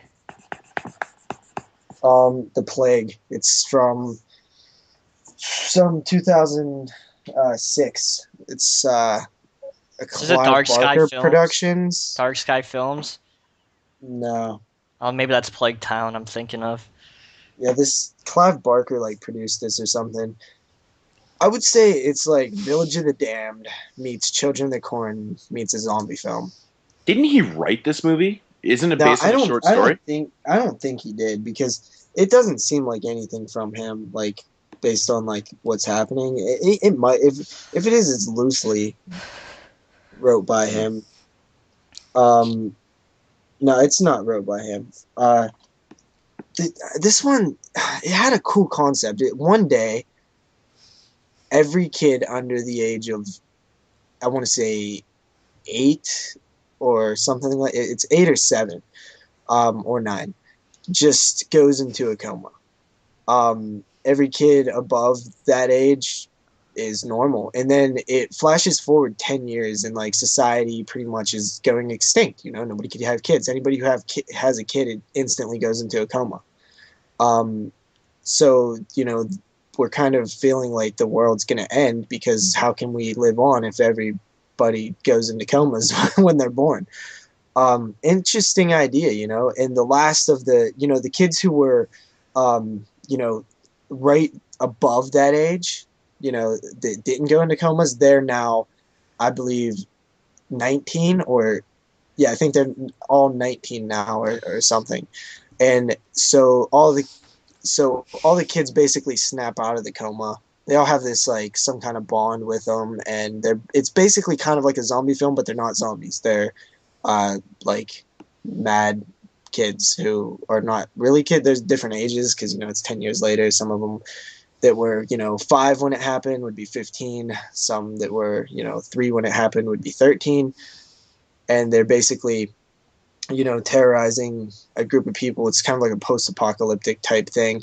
It's just not very well done. It's kind of like cliched zombie type of stuff, but not zombie films. It has the scene where the mother sees her daughter, and it's not really your daughter anymore. That's not her. And of course the mother is doesn't believe that, and lets her loose and gets killed. It's simply the same shit we've seen thousands of times. There are 1 or 2 creepy moments when the kids first start being coming back around and stuff, but I don't know, it was kind of cliched pretty much. Man, did we ever watch a lot of shit this week? 5.5 out of 10. Thanks for cutting me off, Dick. Yeah, this is fucking. Yeah, it does sound very cliched, very typical fucking. When did you say that came out? 2006. 2006. It's funny. I think I've seen it around, but I didn't know Clive Barker had anything to do with that. I think he just produced it. Yeah, figures. His name's on it. That's it. All right. Me and Mood's final film. It's my time to rip a film a new asshole. That, of course, is Bloody Homecoming, which I talked about a little bit last week. But I figured I wanted to talk about it a little bit more into detail and why this movie sucks. Major, major, major asshole. But pretty much the film is about these group of teenagers who go to prom, and of course the older kids are assholes and wouldn't let them into the dance, so they decide to have their own party. So they go into this this side classroom. Of course, one of the couples go in the closet to fuck around, and the guy tries and I guess you could say rape her, and she doesn't have nothing of it, and one of her friends comes and saves her, and they lock them in the closet, and a fire starts inside of this closet. And, of course, the guy dies, and your typical slasher stupid shit starts to happen. Now, these characters are super, super, super fucking stupid and unlikable. Like, you couldn't even imagine how bad acting these characters are. Now, I know it's supposed to be like that, but it's just... These characters are so fucking stupid. And it's just generic. Like, I'll talk about one kill. These two kids fucking in the back of a pickup truck at a football game. The killer comes, slashes one of the person's throat. The chick jumps off the sides of the pickup truck, and of course hurts her foot as she tries to run away. He stabs her in the eye and kills her. It's like, how many times have we fucking seen that same exact kill? Did the stab actually look good in the eye? No, it looked fucking stupid, generic crap. Now, there is one interesting kill in the film that I had to give credit to, that includes bleachers and getting crushed by bleachers, which is pretty interesting, and it's definitely one of the most interesting things about this fucking movie.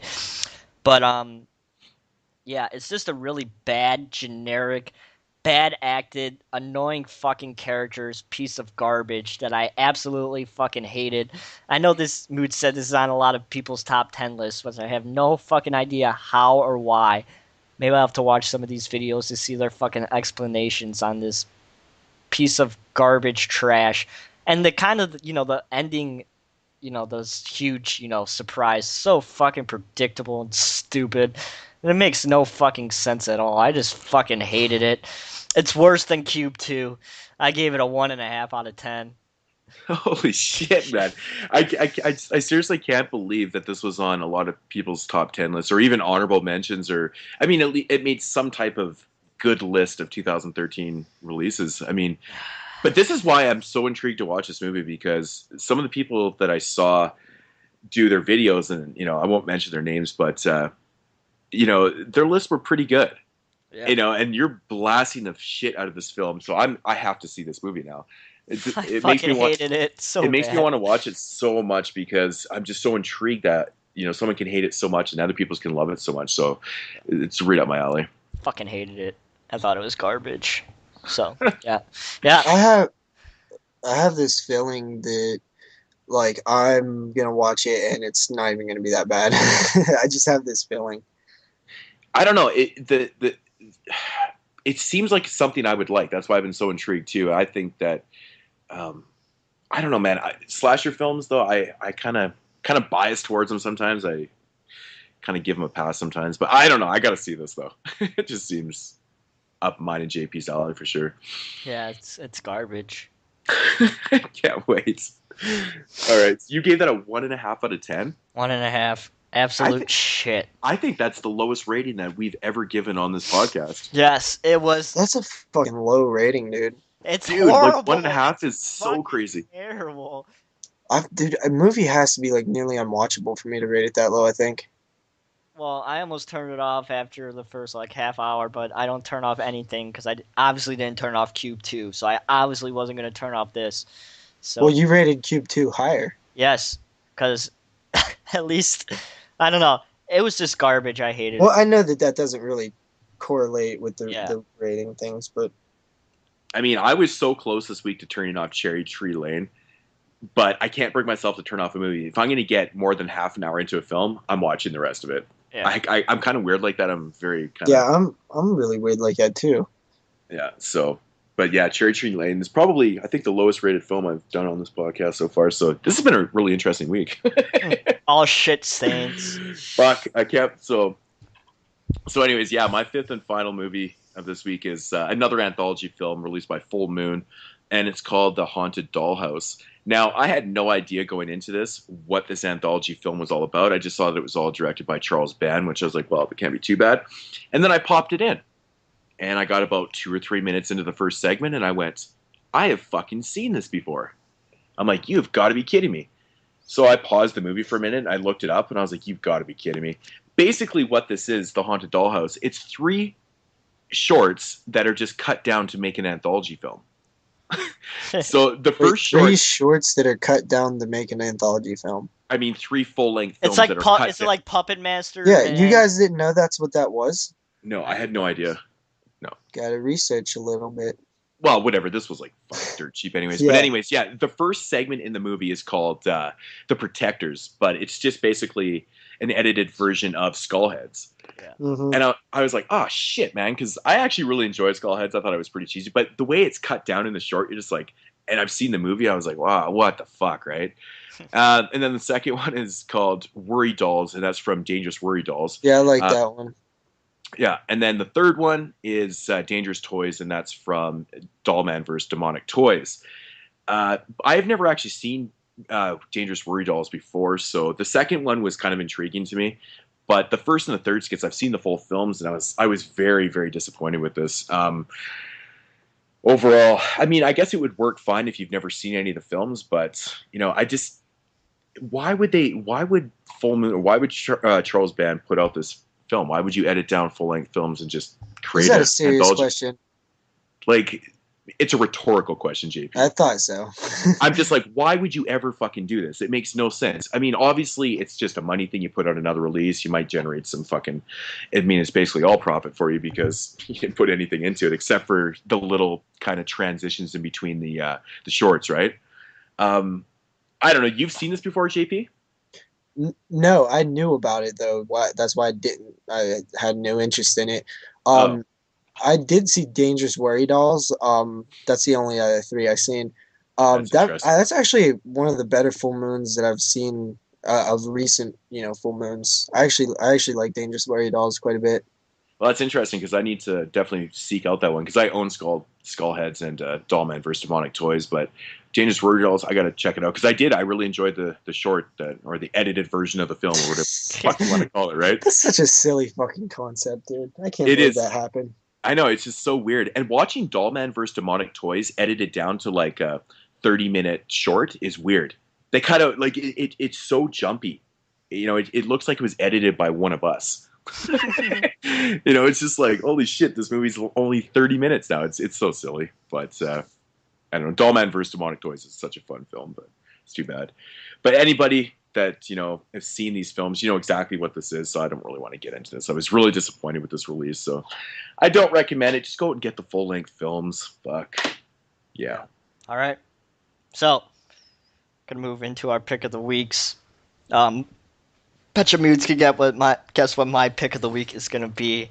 So, my pick of the week is the Dark Sky release film of Manborg, which is an Astron 6 movie that we talked a little bit about last week. This movie is fucking bad shit, fucking crazy. It's so not takes itself seriously. It's just Wasn't you supposed to watch something else or something? Adam Chaplin. I'll get to Yeah, that that's sooner right. or later. But yeah, this movie is fucking bat shit crazy. It's pretty much all green screen from start to finish, but it's green screen in a funny way that it doesn't take itself seriously, that they know that they're using a whole bunch of green screen. It's pretty much about this guy who is in a battle with his brother in the beginning against these demonic creatures from hell, and his brother dies in an overdramatic scene, which is just fucking hilarious. It's so funny. Yeah. His blood squirting out of his mouth. This is fucking hilarious. So we find out that the person who killed his brother was called, what's his name? It's like a Dracula, demonic Dracula ripoff, and so he also gets killed, but a doctor saves him and turns him into the Manborg, and it's just really funny. This guy who is a half machine, half human, and he can barely walk. His body has to turn before his head. It's just really fucking funny. So he wakes up and he escapes from this doctor's laboratory, and he meets this Asian guy, and this Asian guy is completely dubbed in the shittiest way possible in this American voice, just like the bad dubbed Asian films. It's just fucking hilarious because they know that they're dubbing this guy on purpose to, make a joke about. If you guys seen Wayne's World 2 during the fighting scene, it's that kind of dubbed badness. It's just hilarious. So they both get captured by this, the Dracula guy again, and they meet these other two characters. This brother and their sister duo, which, these two characters are fucking hilarious too. They're just over the top, don't take themselves seriously whatsoever. Which I want to intervene. The brother and sister are actual real brother and sister in real life, I think, too. Oh, really? Yeah. Yeah. Yeah. So they get,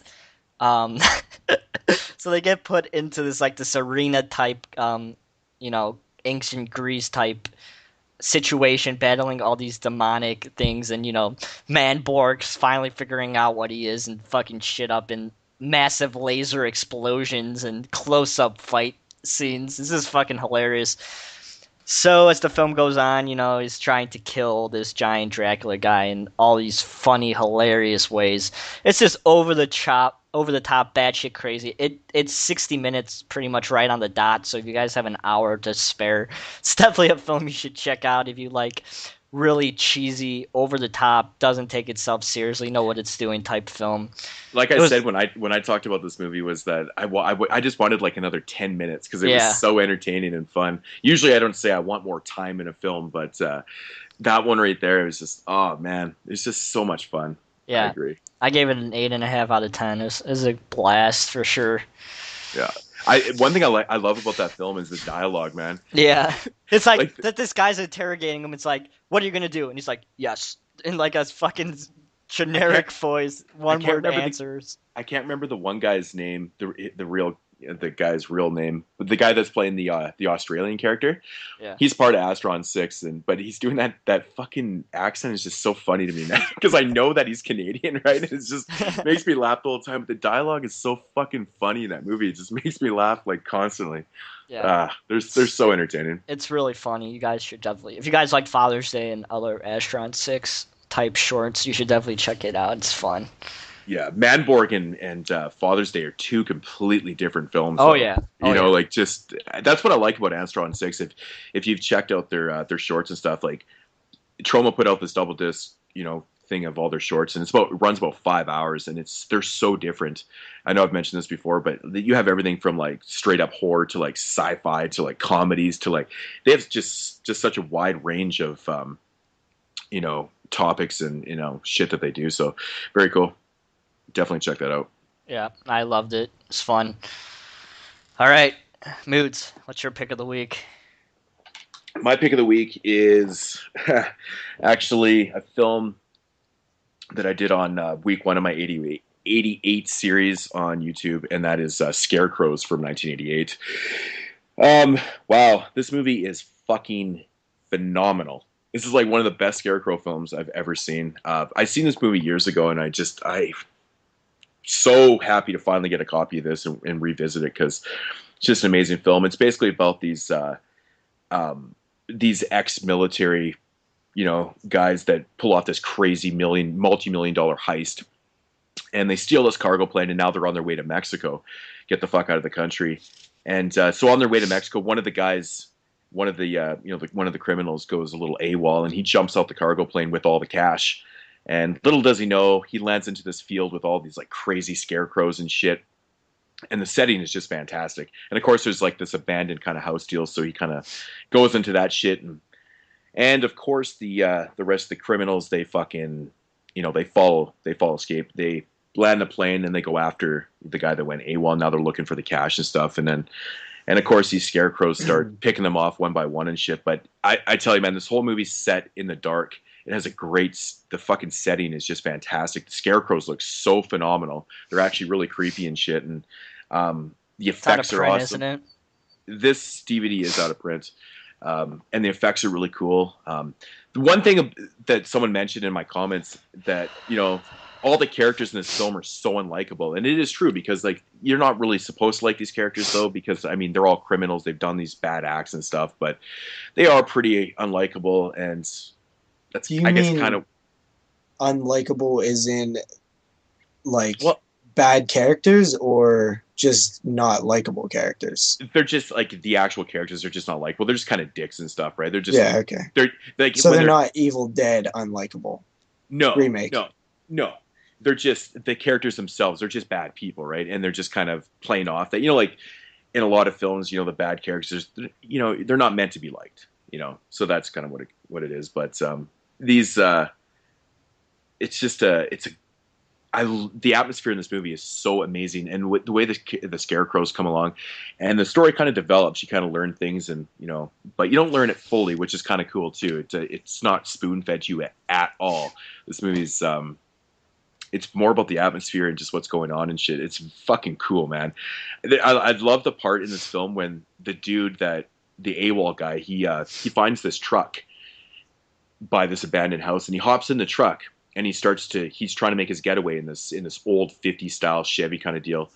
Anyways, he gets like halfway up the road or whatever, and all of a sudden the truck dies on him, and he's like, "Fuck!"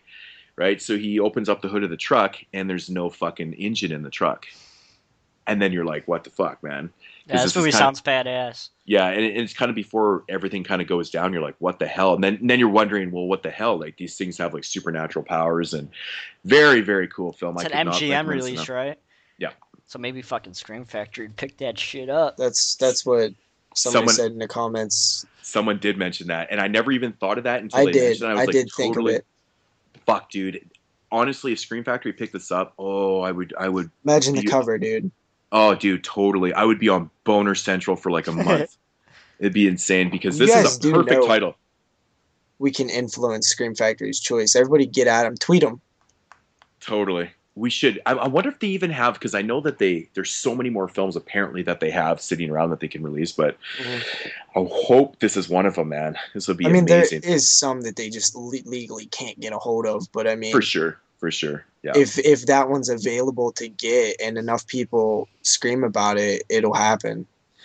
Totally. I mean, we've done this once before, JP. Remember when we were making our list with Body Bags, and we said, Body Bags, you need to release that, and they sure enough did. This is another title that would be a perfect Scream Factory release, because it just fits the bill so well. It's such an awesome movie for such an awesome company. It's not a mediocre film. So, yeah, I highly recommend this. I give this like 9 out of 10. It's a great watch. I could watch this over again right now. Sucks it's out of print. This is one that I've actually seen before. It's been since I was a kid, but I remember it was really fucking cool. I remember when they first are there, like they first come down and there's like scarecrows and shit. I remember it being pretty fucking cool looking. Yeah, I love the look of the scarecrows, and I love the close-ups when the camera pans right on the scarecrows' faces. You can almost see them breathing. Mm-hmm. And I think they did that purposely, right? Because you're like, are these things alive, or is that the wind? It kind of keeps you guessing. You're like, what the fuck is going on with this? But I do like the whole angle. I don't want to give too much about why, like, what the scarecrows are doing and why they're picking these people off one by one and stuff. But there is a purpose to their madness. It's not just random, which I think is very cool too. I really enjoyed it. It's such a great film. That sounds very interesting. I wish that wasn't out of print, because I'd totally buy that. It's good, Jeremy. Yeah, what? This movie's, it seems to be, it goes for 20 and above kind of thing. Mm-hmm. I lucked out and I got this one for about 15 shipped. There is a version of this film that's in a 4-pack. and it's kind of out of print-ish too. It's with like Return of the Living Dead and something else, I think. And Really? yeah, I've seen it go for like $8 in the 4-pack. Huh. Ooh, but I you know had no my idea opinion this on movie. 4-packs. Yeah, Yeah. I'm not a huge fan of him either. But I mean, yeah, I don't know. I want this film though. If I can find the 4-pack, I'll get it. The reason why I just got this is because I could not find the right price. I've had it on a list to get for so long, and I couldn't pass it up. It was 15 ships, so that's probably the best price is You going to know what? find. Just like 2 years ago, that film was going for like $8 used though. Like it just recently went like super high. You know, Yeah. 20 is super high to me. Like for a DVD that's used, I'm not gonna pay that. Yeah, No. you Yeah. can get it brand new on Amazon for 25. Yeah. Really, Yeah. Let's I'm still not. not paying that for a DVD, but Huh. No, that's What crazy. 4-pack are you talking about? I can't find it. I'll send you a link. I know how to. I think Frogs is in it too. Maybe. Wow, that's a really weird 4-pack. Yeah, I'm forgetting. There's something in it. I just can't remember. All right, Cool. what's your pick of the week, JP? My pick of the week this week is going way back. Going back to 1932. Can you guess what it is? Frankenstein, Dracula. What came out in No. 19? Oh, Freaks. It is Freaks. Todd Browning's Freaks. This is the first time I've ever seen it. This is kind of a short film. It only runs like 60 some minutes, I think 64 maybe. Um, I've always known about it. I know Madison talked about it. She really likes it. I love Um, that film. it's such an interesting horror film. I mean, it's kind of horror, I guess. It's an interesting film in general because it's kind of at a different time, that's for sure. And you know, all the actors in the film and actresses are what would be considered, you know, freaks of the time. They're all natural people with abnormalities or whatever that word is. And it's kind of like their day-to-day activities in this circus. You know, you're following these characters and you kind of, you know, each one has their own, you know, minor to major part in the story. But they're all there and they're all definitely interesting to see. The one that really kind of I found like super interesting was the one with no arms and no legs because Jesus Christ, that would suck. And like he's able to do things like he can light a cigarette, like Yeah. it's like with only his mouth, and he wobbles around. He can like move, like he can move. Like that guy can move. He has no legs and no arms, and he can move. And of course, it's, you know, it has a lot of commentary to it. You know, obviously, it has a lot to do with, you know, the way we perceive and judge people, of course. And for the time, I'm sure it's like pretty cutting edge shit. You know, like People were freaking out. pushing the envelope a lot on that because even there's like a opening like monologue thing that says, you know, throughout history, people who are born with deformities or anything like that are, you know, considered, you know, very bad things. Like they're some, you know, in some civilizations, babies were left to die, just thrown away. That's the thing. If you were born, you know, even a couple hundred years, maybe even 100 years earlier, you know, they just threw you away. They just they threw literally babies away, dude. Yeah, That's they would fucked up. literally just, you know, basically execute you at birth. That's so crazy. Yeah. So. Yeah. So I mean, it's fucking. I hear a lot of people say it's slow. I didn't really get that feeling. I thought it was, you know, of course it's going to be a little slow for the time, the era, but I mean, I thought it flowed really well. Like it kind of gave you this story about the, you know, each, you know, the love story deception type thing that happened. Are you sure And about then that 4-pack? I'm sure, dude, it might be an 8-pack or something, but it exists. I'll show you it after the show. Yeah, I never found this movie to be that short, or that slow either. I mean, considering the runtime on it, I thought it was. But have you heard that? that? Have you heard people say that? Like it's boring till the last like 2 minutes or whatever. Like I've heard people say that before. Huh. Maybe I have, but I mean, my personal opinion, though, I found it very intriguing. I found it very intriguing to see these, you know, kind of real life freaks, I guess, is the political term from back in the day, right? I guess we can't call them freaks anymore, but quote unquote freaks. but that was the thing, right? Like, it's very Yeah. intriguing to see these people that they like actually existed. It's like an a perfect interesting cast. look into history and just it's fucking cool. It really is like an experience. It's like a learning experience and just kind of a. I know that Todd Browning took a lot of shit for this film because he used, like obviously real people and stuff like that, right? Because I think when it came out, there was a lot of talks about, it's basically just a over the top exploitation film, and I think in those days that was kind of very frowned upon.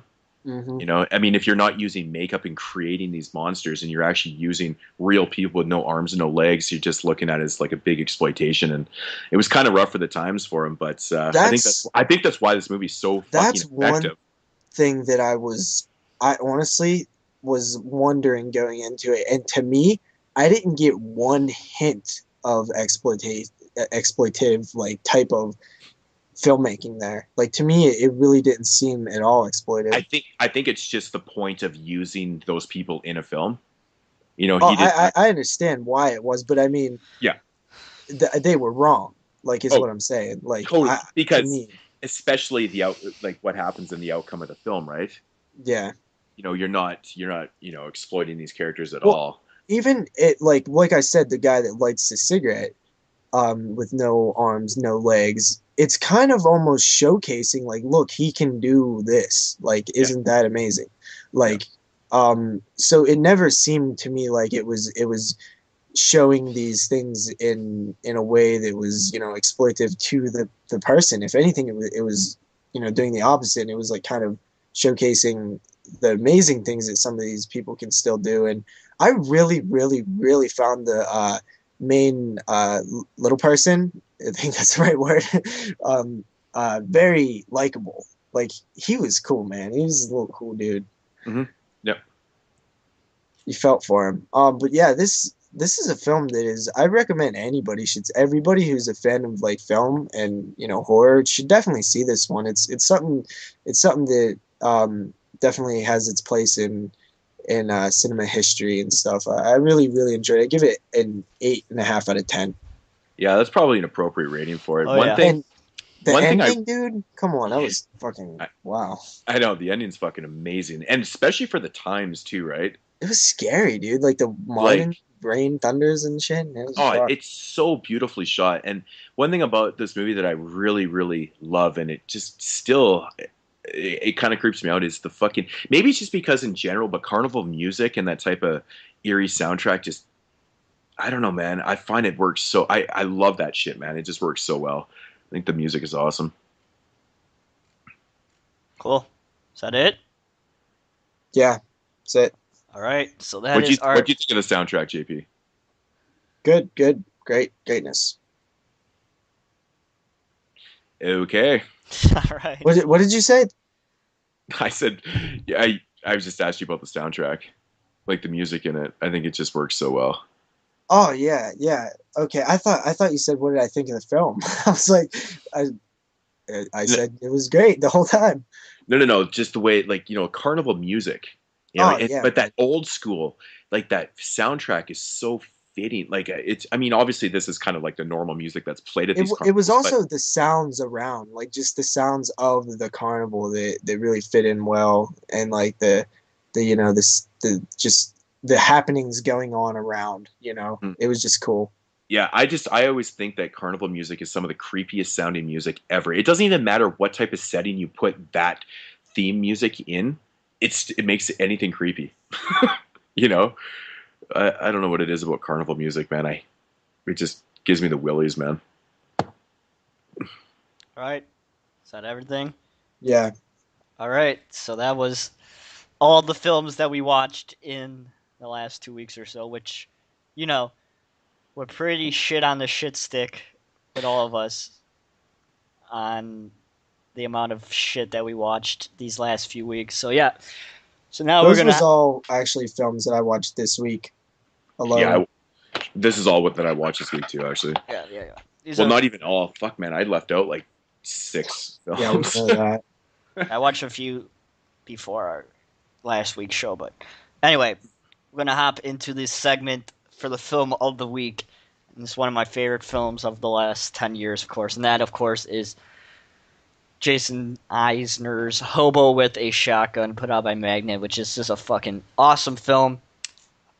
Should we talk about the story, or should we just hop right into our thoughts? I think this is a film to where you really don't have to talk about the story too much. It's an exploitation style grindhouse film about a hobo set in a, post-apocalyptic semi-future type of world where crime is an all-time high. People are dicks and fucking just not regulated properly, and he gets fucking tired of it and fucking decides to kill motherfuckers with a shotgun. Post-apocalyptic fucking city that's overrun by douchebag two fucking douchebag mobsters. brothers who totally just has JP's favorite thing: a school bus full of kids getting burned to death. But your JP during that scene was pretty crazy. It's the funniest shit ever, man. I'm still laughing about that part. No, my favorite part is the fucking with Santa Claus, man. Fucking hoses cracked my ass up. Santa Claus is so dirty in that film. I know, it is the way he fucking puts the shotgun in his face and just fucking blows his brains out. It's fucking hilarious. Yeah, I mean it's a complete rampage of this hobo guy. Yeah, played by Rutger Hauer, who is just blasting fools with a shotgun, man. It's yeah, but it's so over the top fun. It is very over the top, and I thought that the beginning, the like very intro with the credits and stuff, like I really liked how that was filmed for some reason. I don't know if it was like, it seemed like everything was more like colorful. Yeah, on the railroad lines. Mm-hmm. Yeah, I have the Blu-ray too. It looked really good. Yeah. So this film to me, I don't see much wrong with it. I mean, you know what you're going into when you deal with a film like this. I do have one complaint that I felt kind of bugged me watching this one, and it's pretty much the only like complaint that I have though. And I thought that the villains were kind of whack. I think that's the point of it, JP. I get it, and I also think that the dialogue was very whack. And I get that it's supposed to be like intentionally bad. But I think that it was bad intentionally bad. I think that it could have been better crafted dialogue, crafted, badly written dialogue. You know what I mean? You would not like Manborg then. I do understand where you're coming from with that, because I was actually, I was just watching it too, and I mean, I've always thought that the brothers, they're complete douches, but I think that's what makes the dialogue, their shitty dialogues work so much because they actually are fucking idiots. Yeah, like I think fucking shot in the. Oh, I get it. Like, I think if they were really weird. Okay.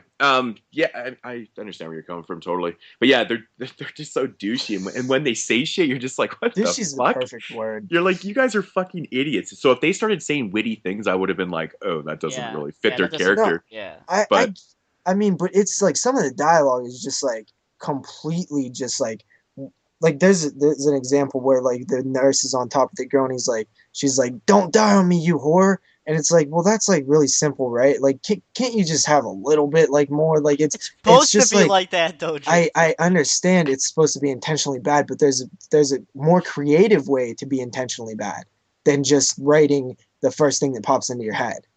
Is what I'm saying, and I'm not saying that this is a huge problem. It's just one thing that I found was like, I've seen more clever things than like, and there to me it just was like the dialogue was written in without even a second thought, and I kind of don't like that. No matter what you're dealing with, if it's supposed to be like that or not, I think you can do better. Like, I know this guy could have came up with some better shit, and I think he just went with the first things that he thought of.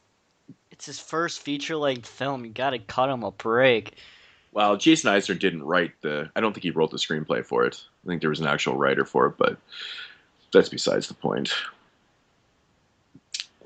I mean, it's a fun-ass movie. It's a fun movie. The last sequence is just such a blast. Yeah, it was written by a guy named John Davies. Yeah, it's just so gory and so fun, blood squirting, dead alive type gore at the end of the film. It's just a whole bunch of fun. Totally. Yeah. It's just a movie that, you know, Now, I will say that the main villain I thought was done really well. Like that's on the flip side. I thought he had some cool dialogue. It was still bad dialogue, but it was more entertaining. It seemed like it was more thought out, and it seemed like the other stuff was just like, fuck, damn it, just horror. But once again, I think it comes down to the actual characters. Like the guy that's running the whole show, the mob boss, probably should be a little more witty, considering he's got a whole operation. Like his sons are complete fucking douches. It wasn't just the sons though. Like I gave the example of the nurse on top of the girl and was like, "Don't die on me, you whore." It's like that's kind of like it's kind of like funny though. See, I didn't find it funny. That's my thing. It was like it was.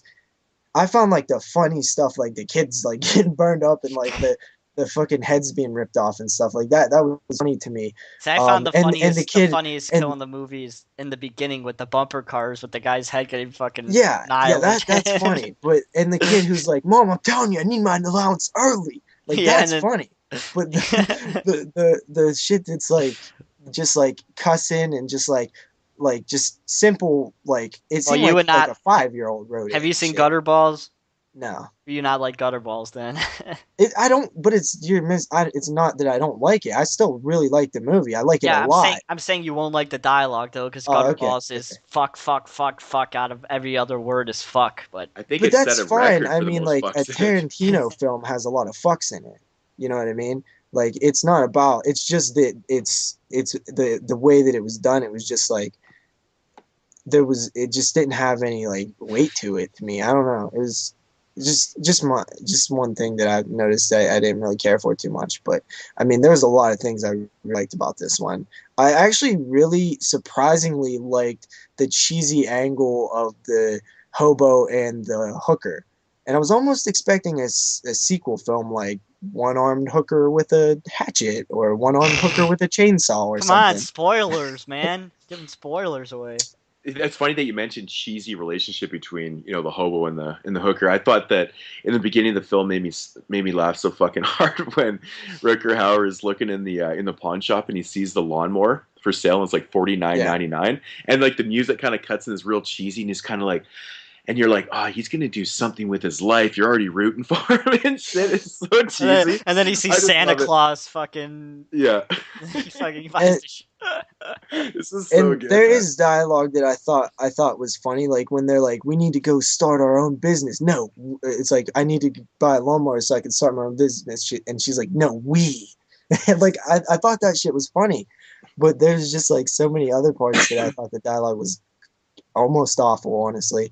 But yeah, I mean, like the relationship between those two, I found it to be really entertaining. Like I was expecting it to come off like forcibly bad, like type of things, but no, it was really like well done. I liked it.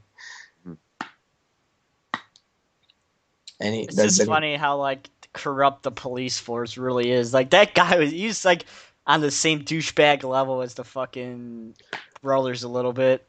I almost wish they would have went even more like over the top with the town. Like I remember seeing films like Class of Nukem High 1999 or Class of 1984, one of those films, and it's like it's really over the top, like violent, like crazy town. Like I kind of wish it would have been a little more like that.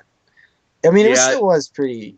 That was one thing that I actually I criticized too was the city, the look of the city too. I was kind of hoping it to be a little more what were you kind of looking for? I was looking for maybe a little more destruction and just obvious that it was post-apocalyptic. Buildings on fire and shit, and fucking people driving around in like almost like Mad Max type fucking cars. Actually, that would be pretty fucking cool. Yeah. Yeah, I never thought about the Mad Max cars. But I think they don't do that because I think they're afraid of the consequences of them building those type of things because, the main leader dude's a total dick. Now, was this filmed in a foreign land?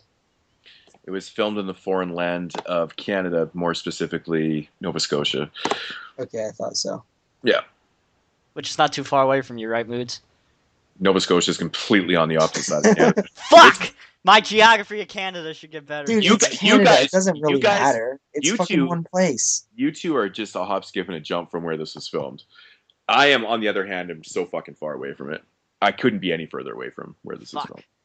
I remember because I saw fucking Class of Nukem High Volume 1 or fucking it's playing in that fucking town. Yeah. Ooh. How did we not mention this? The fucking glass eating scene was so fucking well Yeah. done. Oh, yeah. Damn, that bothered me, man. It's so badass, man. I love that scene. Oh, it's great. not badass. It's fucking terrible. Oh, It's awesome, it man. really got to me, dude. Like, I Oh, don't yeah. know. I was like, don't fucking eat it. Don't put that in your mouth. Chew it? What are you talking about? Chew it. I Yeah, know. but he gets his Glass's mouth revenge, is like, so. It's Yeah. like stabbed in the eye. And I like that dude. That dude who was like doing the bum fights thing. Like I thought that dude had some funny shit to say. Yeah, it's a fun film, man. I really like it. I thought Jason Isaac, for his first full-length film, like, he fucking did a good job, man. Really good job with this, Yeah, man. it's fun. It's a fun movie. It I'm just sucks there's not going to be a sequel. I know. It's kind of a downer, actually, to be honest, but I don't know. I mean, He has a bright future anyway, so. it's cool in itself that there, probably will never be a sequel to this unless they come up with something like completely retarded. I got to give Jason Eisner credit. He commented on my video of my review that I did when it first came out. I found that like the coolest fucking thing ever. He actually commented on my video. That's cool, man. Yeah. Yeah, but yeah, I think it's even more amazing that He's just chilling on fucking YouTube, typing in "hobo with a shotgun" every 10 minutes and seeing if anything. Well, came I up. watched the first day it came out. And I did my review because I fucking loved the film so much. So I think that was like the first review I ever did. I didn't do reviews before I met you guys, so you guys should be happy. That tends to happen. Yeah. I think it was really cool that how they got Rutger Hauer to do the part in this. Like it started out as a joke, right? Yeah. They were just kind of mentioning people's names that they had an interest to do the lead, and they're like, "Oh, well, let's see if Rutger Hauer will fucking do the part," and then he totally accepted it. Like just totally random. I couldn't think But, of anybody else being a better hobo though. Then he just plays it so good. He does play it off well, man. He's that perfect age, and just Yeah. that look to him. It's just perfect, man. I think the toboggan really, really, really brings out his hobo-ness. Oh, His hobo-ness. Awesome. The homeless. Yeah. You ever see the South Park Night of Living Homeless? Yes. Oh yeah. It's a good one. They only had cherry Pop-Tarts. We're out of strawberry Pop-Tarts. The fucking part made me crack up. But So like, what else can we say about Hobo with a Shotgun? It's just it's a just a fun fantastic. film. It's a film grindhouse. everybody should watch. If you guys like that, you should check out Shock Festival, put out by a fucking Romero's son. It's a 3-disc set put out a while ago. It's a whole bunch of fake trailers and grindhouse stuff. It's a really cool set. One thing we didn't mention was this film was one of the fake trailers originally, right, on the grindhouse. Yep. Yeah, the whole thing with the fake trailer thing was the competition, right? And no, that's what it was. It was he won the competition. Yeah. To have his fake trailer in the grindhouse films when it was showed in theaters, and then they just went forward and made the film. I mean, it's so disappointing that a couple of those other fake trailers weren't Thanksgiving. Thanksgiving. I mean, I'm glad that Hobo won the contest and ended up being made and stuff. But man, Thanksgiving, I want made so bad. That trailer, dude. Every time I watch it, fucking. I makes love me laugh, that dude. trailer, man. Yeah, the fucking trampoline scene just makes me fucking. Yeah. But laugh it's every time. throughout the whole trailer of Thanksgiving. I keep want to say Thanksgiving. Thanksgiving is the voice in the background that just keeps saying Thanksgiving through the whole fucking thing. I fucking love that so much, man. It's so cheesy and awesome. But yeah, the trampoline. Oh, that movie would just be blast. It's so Yeah, much it'd be fun. fun. Yeah. Well, Eli Roth, you hear us, makes Thanksgiving. And the motherfucker that pisses me off about him is he keeps saying he's going to. Like, dude, either just don't do it and tell us, like, it was a cool idea at the time, but it's really not my thing. Don't keep telling us you're going to do it and then never do it, asshole. Yeah, you fucking dick. Well, considering, I mean, the Green Inferno wasn't even a a forthcoming film when he did the trailer for Thanksgiving, right? But he just recently said again, it was like a couple months ago, they like Thanksgiving. I almost said Thanksgiving too. The Thanksgiving is like still something he's interested in. So like, quit fucking saying you're gonna do it and be about it. Just make the fucking movie. Like, seriously, everybody wants to see it. Dude, I'm sure you can make it in like a week if you really wanted to. Oh, probably. Yeah. Doesn't even have to make it long. Just make it like an hour or something. Entertaining film like fucking Manborg, and people will buy that shit up in no time. Yeah. Yeah. Totally. So, anything else you want to say about Hobo? See it. Everyone see needs it. to I rate it a 8 out of 10. Yeah, I give it a 9 out of 10. I will also give it an 8 out of 10. Yeah, it's a good rating. All right. Cool. So yeah, I hope you guys enjoyed this 6th episode of the 22 Shots of Moods and Horror podcast. Lots of interesting stuff going on right now in the horror world, especially with the Friday the 13th shit going on. We all watched a pretty good selection of shit on the shit-stained films. Next week we'll be talking about Dark Knight of the Scarecrow, which is one of the best made-for-TV horror films ever made, and the Blu-ray transfer is fucking phenomenal. But we'll talk about that next week. So thanks again, everybody, for watching. I am your host, NESRow22. You can follow me on my channel at youtube.com/NESRow22. Follow JP over at his channel at youtube.com/doubleshotj. Of course, you can follow this is YouTube celebrity Moodz over at his channel at youtube.com/Moodz616. So I hope you guys enjoyed this episode once again. Please let us know what your top films of 1978 are down in the comments below. We always are reading those comments. So please let us know what you think of the show. And shout out to David. Yeah, shout out to David, man. He always leaves the fucking badass comments. Also, we have a Facebook group page now if you're interested in that. Yep. Well, we'll put a link to that in the description, right, Moodz? Yeah. You set up the upload, so put a link down to that if you guys want to join that. We have a little bit of a group going on over there because Moodz added a whole bunch of people, which is fun. So, yeah. Thanks again, everybody, for watching. Hope everyone has a good rest of their weekend, and we should talk to you guys again next Saturday night. Peace. Peace out, homies.